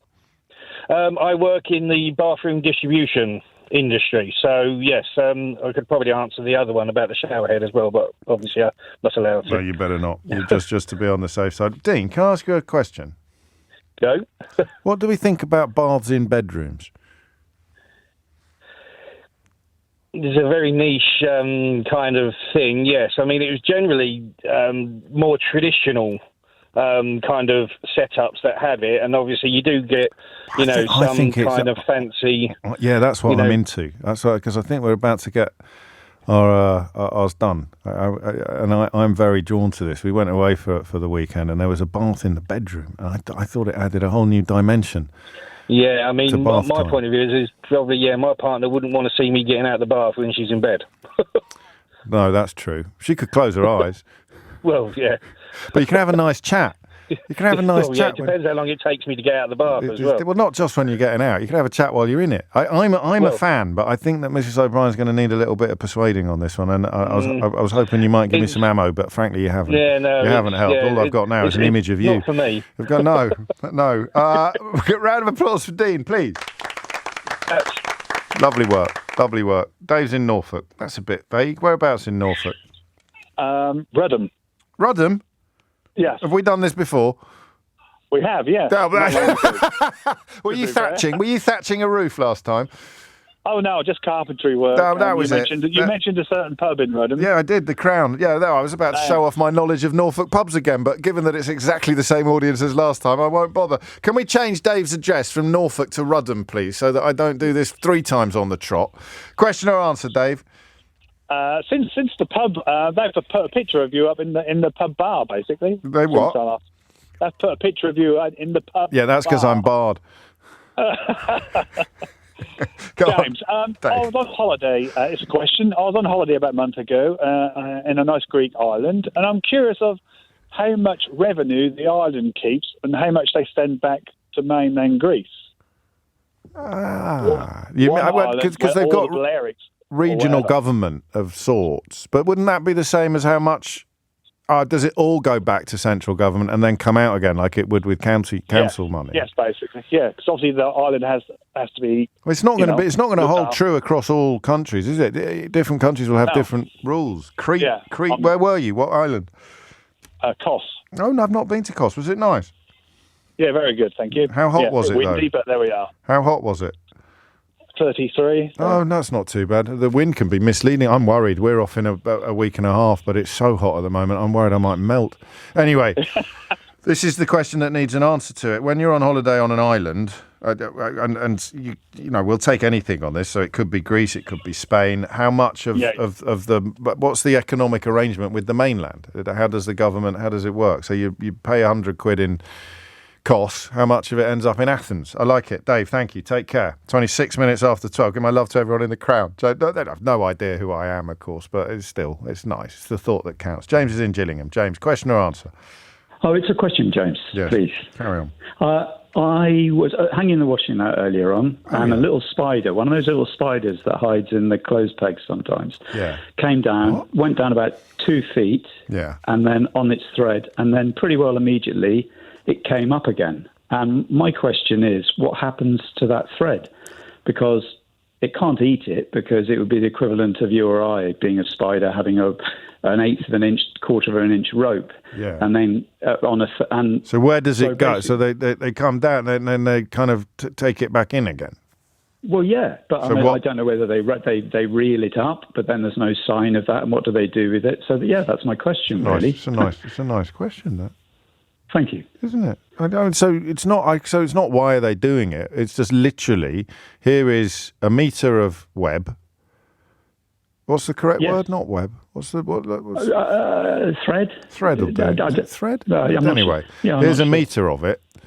Where's it gone when the spider goes back up again? Because very briefly, it'd be the equivalent of us having a 50, 60-foot length of. Yeah, it would do. And it's not climbing it and then leaving it behind it. It's going back into the spider. We think, probably. That or whatever, yeah. That's a good question. It's on the board. Spiders, islands, shower heads, shells, football whistles, heats and tennis. Still need answers, please. 0345 6060 973. Matt's been in touch. He says, could you please pass a message to James O'Brien as follows? What do you think this is? The BBC? It just appears in front of me, Matt, and I decide whether I'm going to read it out or not. There's not some sort of like team of top staff going through my correspondence. I am a hospital cleaner, and the toilets on almost all wards do have seats. I knew it. I said to David, didn't I? I said, are you sure? Have you done enough research? But we've also got our answer to that question, which is that when they don't have seats, it will be because of document M. Was it M? I think it was document M. Actually, I'm going to tell you exactly what document it was, because these things matter. It was document M. Document M, access to and use of buildings. Will's in Camberwell. Will, question or answer? Question, please, James. Carry on, Will. I'm just packing for a festival in Wales, and I found some army military food ration packs from when I was a scout back in the day. Where did you find them? Well, my parents recently came up. They moved house after 38 years, and they dropped a huge bag of stuff and said, this is yours now, own it. Oh, and fair I enough. chucked some of it away. But yeah.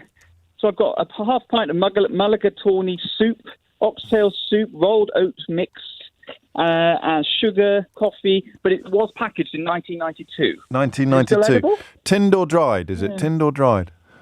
It's in like paper thingy. So it's dried? Dried, but in sealed bags, yeah. Dried, yeah. So dehydrated food? correct. Did you get any glucose tablets or spangles? I can't see that, although I can see orange powder. Do you know what you've Is that done? the same thing? Yeah. The orange powder is quite nice, but I bet you ate the spangles in 1992 because you used to certainly in the cadet force that I was compelled to do on occasion when we went on hikes. The ration packs always had a packet of spangles in them. Oh, happy days. Well, there was 10 tours back on Dartmoor we used to do with the scouts and stuff. And there's no dates anywhere on the packaging. twice. You can't find any dates anywhere on the packaging. Only packaged in 1992, it says. It doesn't say best before because it's all military types, isn't it? Yeah, November 1992. So Will be able to eat his 1992 dehydrated ration packs? Exactly. That's the question. When are you off? When's the festival? It's actually started now. It's the Love Trails Festival in the Gower Peninsula. I'm not really a festival goer normally, but I am a runner, so I can't wait to get there. Oh, thank goodness I can't leave until I get an answer. So it's not a swingers festival or something like that. It's people who love trails. Exactly. Not a love trails. I mean, I love exactly, trails. No, exactly that. Yeah. Oh, well, Correct. have fun. I'll get you an answer by 1 o'clock, mate. Seriously. Otherwise, you're going to have to stop at a service station on the way and stock up on some supplies. It is coming. It's just gone 12:30. Amelia Cox has your headlines. Mystery Hour with James O'Brien. This is LBC. 33 minutes after 12 is the time. Do shells have DNA? I.e., if I give you a shell, can you tell me where it came from? Why does Dan's shower water get hotter? He's holding the shower head. It gets hotter as it makes its way. It all sounds a bit Mills and Boone. This. Why does the water get hotter as it makes its way down Dan's body? Islands. When you're on holiday, how much of the money that you spend on the island goes back to the mainland? Where does a spider's web go when a spider goes back up its web? Can Will eat his army ration packs from 1992 this weekend? Where does the succession of notes that a referee whistles at full time come from? Why do we talk about heats in sporting events, like the different rounds, we also call them? Why are they called heats? And I've actually been given a tennis ball. Do you know what they said to me? They said, James, here's a tennis ball. It'd be really good for YouTube. So, hi, YouTubers. I've got a tennis ball with me here. And the question we're asking on Mystery Hour is, why do tennis balls have... This isn't going to work on the radio, but this is just some exclusive content for the YouTubers, for the... What do we call them? The JOBers. Is that, you've got to have a thing like that, like Swifties. Jobbers? Here's the tennis ball. This bit here, I mean, why does it why isn't it just all nice and furry all the way around instead of having these strange grooves, these strange rubbery grooves in them? Perry's in Croydon. Perry, question or answer? Answer, James. Carry on, Perry. So I think it's an answer to your why does water get hotter when you take the shower head off the handle or the holder. When it goes, water pressure with cold water and hot water is a lot lower.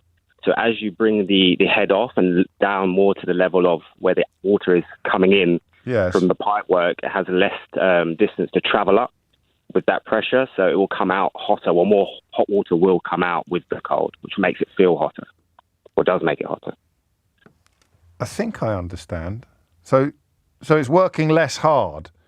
Yeah, it has to work less hard because it has to travel all the way up the hose to get to the top. So when I said it's going downhill, I was sort of almost knocking at the door of a correct answer. You pretty much got it. Look at that. Qualifications? I've fitted bathrooms for a long time, but general builder, carpenter, joiner. What do we think about the old bath in the bedroom, mate? I think if you are maybe a young couple with no kids at the house, or an older couple with kids out of the house, might be nice to spice things up. But outside of that, no, I wasn't thinking of it like that. I just thought I'd want like sitting there reading a book on a Sunday morning and catching up with your beloved on. I see. Well, if you have a good view, I imagine put it by the windows out to the balcony in your room. That would be perfect. Could be nice. Yeah. Round of applause for Perry. Great answer. Thank you very much. Well, there you go. Thank you. 12:37 is the time. Matt's in Finchley. Matt, question or answer? It's an answer for you, James. Carry on. must admit, I thought you were giving me a huge build-up then when you said you've got the tennis ball in front of you and you were going to come straight to me. But so that's the one you're answering. Well, I mean, it is a huge build-up. So everything you say, I'm going to examine. Yeah, terrified now. In real time. So go on. Why? Why has it got it? Well, first of all, there's a few kind of different reasons, but the first one, obviously, you can't just have one piece of felt because at some point you'd have to stitch it right to join it together around. Yes. Yeah. So originally they had they used literal hand stitching, and then really? they tried. Back in the olden days. Yeah. Now they have, as you can see, like this. I think it's rubber. Well, yeah, it is rubber. That's now the seam, and you'll notice that it's in 2 identical shapes. Yes. So it fits together perfectly. So yeah, that's kind of why you can't physically have one piece of fur. But there's also so that's where it's glued. That's like the rubber. The rubber is hot. Of felt. Yeah, there's 2 pieces of felt, and they're stitched together, but they use. But they're not stitched. They're fused together now. Yeah, that's right. And if the felt covered all of it, they just wouldn't be able to fuse it. You'd have a really weird, gloopy mess all around the side of the ball. Exactly, yeah. That's what I said. There's also benefits from an actual. Sorry, that was me. I'm just going to bounce this one. Wait there. Well, you can do a test now. If you spin the ball forwards and backwards, you'll be able to now, with the seams, if you're on the court, you'll identify whether someone's hit a topspin shot, a slice shot, what kind of. Yeah, that's not the reason why they're there, though. That's just why they're useful. Yeah, exactly. That's right. I like it. So, yeah, this is my second tennis question I've answered for you. I'm hoping to get a reputation like Professor Hal in a few years. There's going to be fewer questions on tennis than there is on the entirety of the world of science. They're very few and far between, but I'm here every week for them just in case. Who's going to win the Wimbledon? Oh, that's a good one. It's not a mystery, our question, obviously. No, I mean, Alcaraz, I hope can defend it, but I think he's got the edge. Djokovic's knee's a little bit iffy. You can never rule him out, can you? Well, I'd be a bit silly to say that. But is Fritz still in it?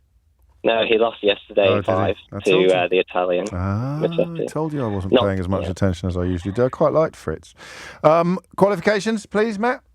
I play a lot of tennis, as I said previously, so I played quite a high level, but that's it, really. Round of applause for Matt, our tennis expert, our resident tennis, Professor Matt, our resident tennis. Thank you, mate. There you go. Clayton is in Saffron Walden. Clayton, question or answer?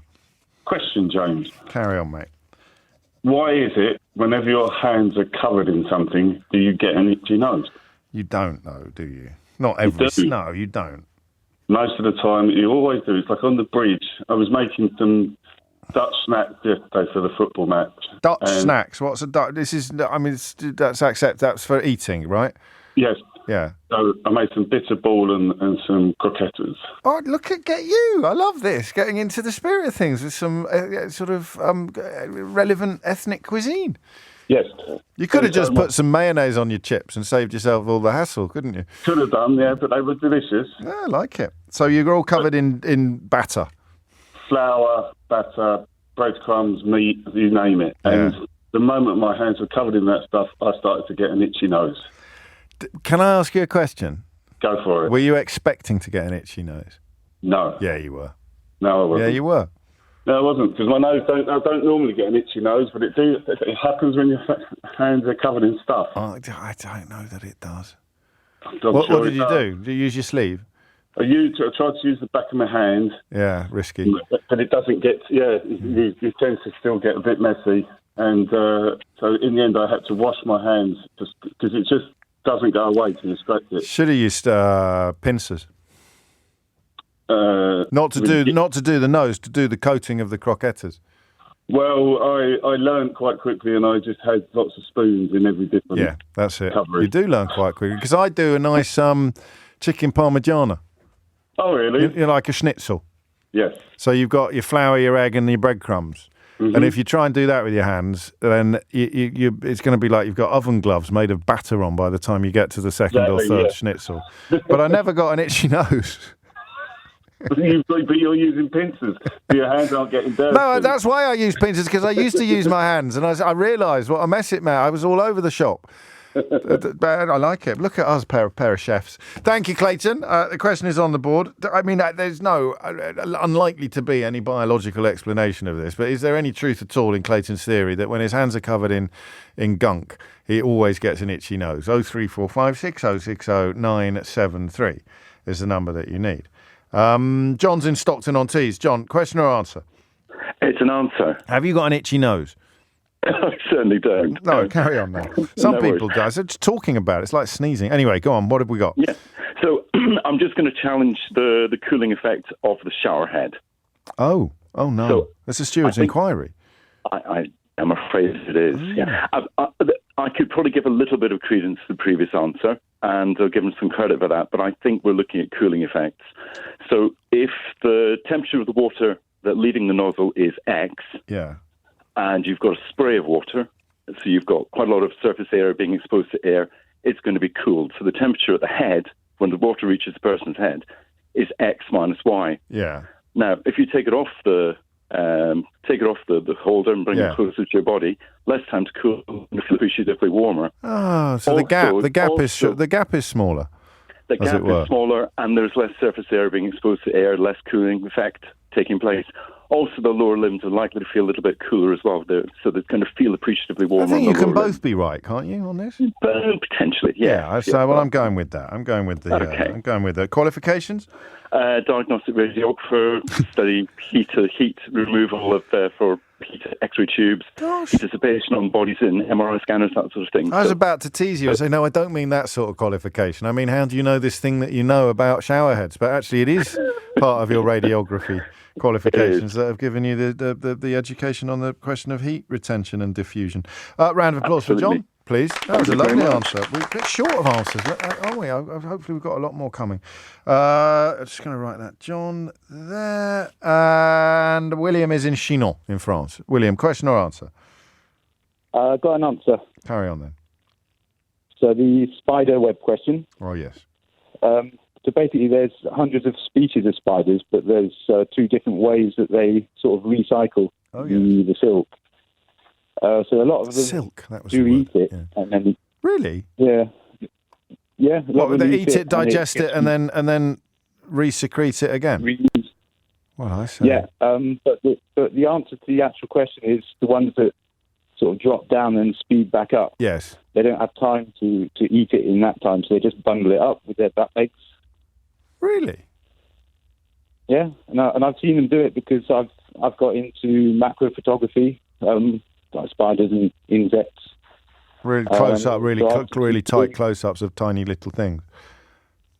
Yeah, I use my phone, so I have to be within like half an inch or so of the spiders to get in close enough to see the detail. And you can see they're bundling up a little ball of silk between their back legs. Well, you say back legs, it's a spider. They've got 8 legs. Yeah, but it is the back legs, yeah. Well, how can it be the back? Usually because they've still got a front, haven't they? They've got eyes, so it's like the back too. Legs 6 and 7. I think it's the back too. Yeah. Okay. And then what happens to it? They can reuse it. But do they can they unravel it again immediately? Can they go up and down like a yo-yo?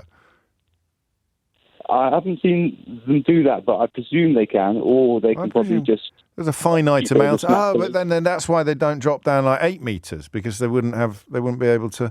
Oh, I'm going to give you the round of applause. In fact, is that what it's called? Macro photography? Yeah, macro. I got into that the last couple of years, so I sort of published my photos on Instagram and just an extra hobby. Yeah, I like it a lot. I love it. A round of applause for William, please. There we go. That's the answer to James's question on the spiders. William and James. It's 12:46. Mystery Hour on LBC with James O'Brien.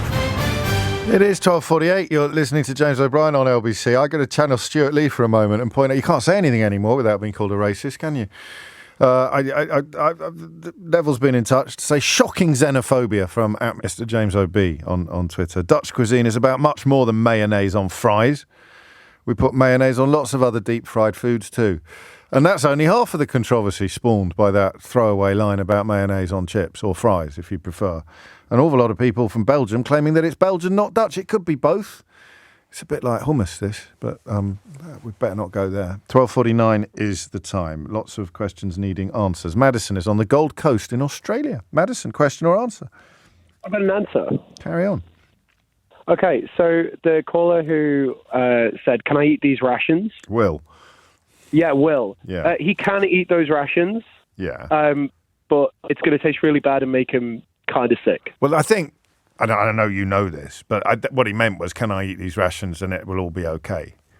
Oh, yeah. Well, obviously, it's going to be fine. He just might have a bit of a ill tummy for a little bit. But he won't, so we'll advise him not to do it then, because it's not like he's well, on a desert island with nothing else to eat. He's on his way to a festival. He's in a festival where it's 14 quid for chips. That's a good... Yeah, but he could buy food, that's very true, with or without mayonnaise. Probably costs extra.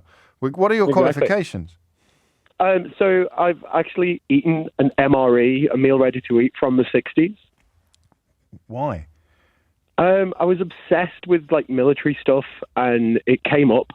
It was like an MRE pack thing I found in like a surplus shop, and I was like, yeah, I'm gonna buy this MRE. Surely it's fine. Opened it up. I didn't eat the beef or anything because it was dehydrated. It was dehydrated. So like the little lumps of meat you get in a pot noodle or something like that. Yeah, kind of, but it's more like a hard sort of square of what can be described as meat, quote unquote. Yeah. So I didn't eat that, but I started on the crackers, and I thought the crackers were that bad. I'm not eating the meat. Yeah. I mean, how can what was wrong with the crackers? Oh, honestly, you know those. It's just 50-year-old food, mate. Yeah, I know, but yeah, you know. When you're 16, you do what you want to do. You know, it's an adventure. Okay, so and you didn't get ill just from the crackers?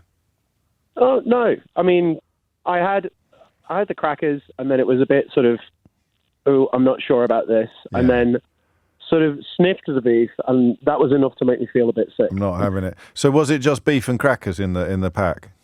It was beef, crackers, and there was like some coffee. Yeah, you'd be all right with that. That would be fine. That would be no spangles. No spangles. No. That's outrageous. Okay, I like it. Qualifications, I ate some from the 60s. So I think that what Will was asking was, should I eat it? To which we would both say no, even if chips are 14 quid at a festival. But you know, there is no better qualification than having done it yourself. Yeah. Thank you, Matt. Thank you. No, thank you. What time is it on the Gold Coast? Oh, it's 10 to 10 in the evening. Okay, that's a nice time to listen. That's a different vibe for you than for people listening in daylight hours. 12:52. Simon's in Henley-on-Thames. Simon, question or answer? It's an answer, James. Carry on. And it's a further update on the tennis ball question. You can't actually wrap a tennis ball, as sort of indicated by your previous caller, in a single piece of felt because it will, of course, crease. But the origins are sort of unclarified by him, and in fact, they're still handmade for real tennis today. The origins of the original tennis ball were from real tennis in Henry VIII's day, and all the balls.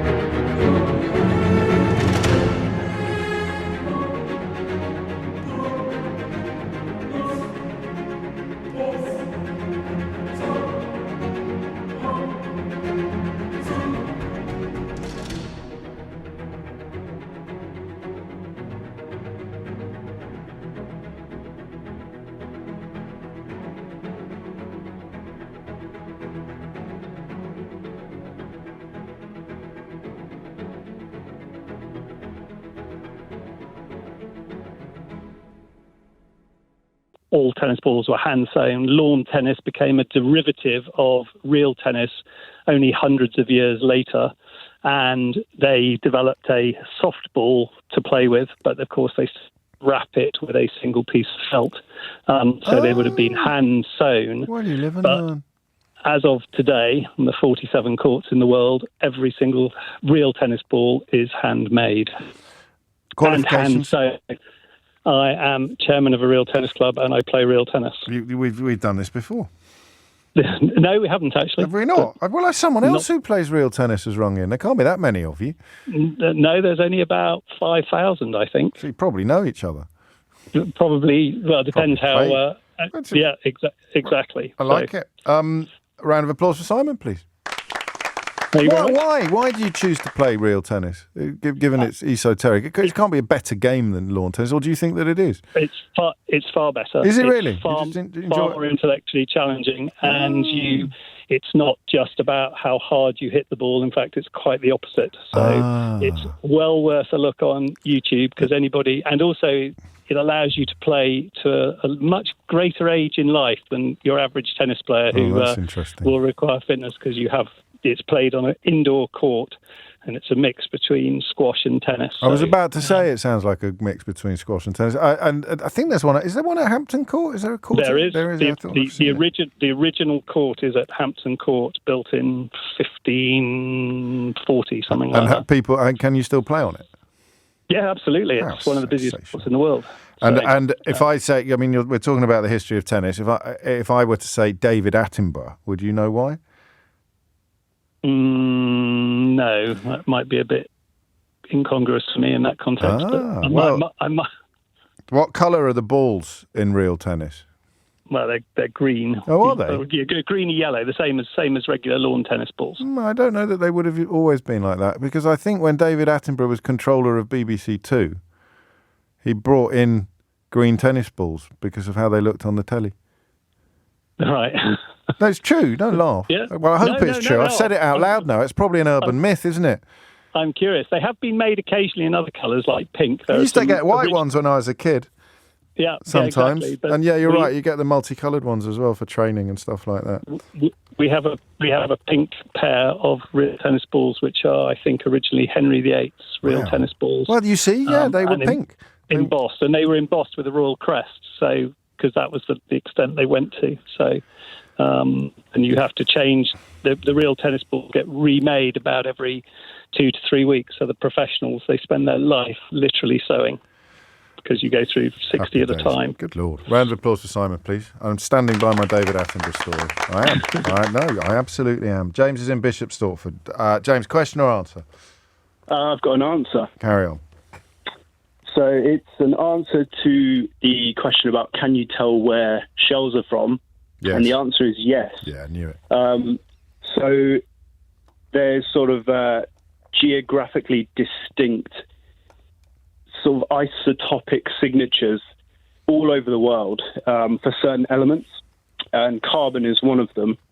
And when mollusks sort of sequester carbon to create their shells, they draw in these isotopes and they get captured into the shell material. Yeah, and then, so if you've got a mussel in Norfolk and a mussel in Thailand, and they're of the same species, which is, I think, unlikely, but for the purposes of this thought experiment, then it's what they have absorbed in the course of their life cycle that will determine the constitution of the shell, and by knowing that, you will know where the shell has come from. Yeah, exactly, and it's even more easy to tell with stuff like mollusks, because they don't really move around a lot. They're. Does that mean there's a map? Is there a database? I don't know about specific database, but in a lot of research, it's been mapped out to some extent. I love it. Qualifications? I have a master's in marine biology that I finally got to use. I was about to say, that must be a first. A round of applause for James, please. That is pure marine biology, in fact. Mitchell's in Newbury. Mitchell, question or answer? Answer, James. Carry on, Mitchell. It's to do with the football whistles. Oh, yes. Yes. So, I do a bit of refereeing occasionally, and this was something I actually looked into myself a little while ago. Yeah. Just because I don't want to look like an idiot on the pitch. But so there's no kind of specific mentioning in the laws of the game that the whistles need to be kind of different. But usually what you find is there's guidelines, but usually you start the game with one whistle, you do half time with two whistles, and then you do full time with 3 whistles. So it's kind of, and you can do a little bit of a flourish yourself, as long as there are 3 distinct whistles. You can do a bit of jazz, because quite often at the end they go whistle, whistle, whistle. Don't they? Absolutely, but you put your own spin on it. But so 1, 2, 3, put your own spin on it. I like it. Do you have a little trademark there yourself, Mitchell? Oh, I just do the standard, long. Whistle. I can't blow the whistle down the radio. It's one of those things that sets off dogs and everything. Can't do it, seriously. It's like doing seances.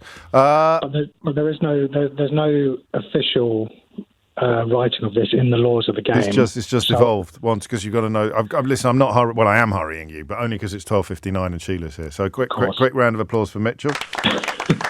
I'm going to give, if she hasn't got one already, I'm going to give the board game to Fanny, because she didn't get an answer to her heats question, and I think that was an absolutely brilliant question. And I know what you're thinking. It should go to the first call, shouldn't it? Because she was so nice. Ren. No, not Ren. Anyway, Fanny. That's it from me for another day. If you missed any of today's show, you can listen back on Catch Up on Global Player, the official LBC app, where you can also pause and rewind live radio. Download it now for free from your app store, or head to globalplayer.com. Coming up at 4 on LBC, it's Tom Swarbrick, but now it's time for Sheila Fogarty. Now it's time for Sheila Fogarty. Now it's time for Sheila Fogarty. Now it's time for Sheila Fogarty. Now it's time for Sheila Fogarty. Now it's time for Sheila Fogarty. Now it's time for Sheila Fogarty. Now it's time for Sheila Fogarty. Now it's time for Sheila Fogarty. Now it's time for Sheila Fogarty. Now it's time for Sheila Fogarty. Now it's time for Sheila Fogarty. Now it's time for Sheila Fogarty. Now it's time for Sheila Fogarty. Now it's time for Sheila Fogarty.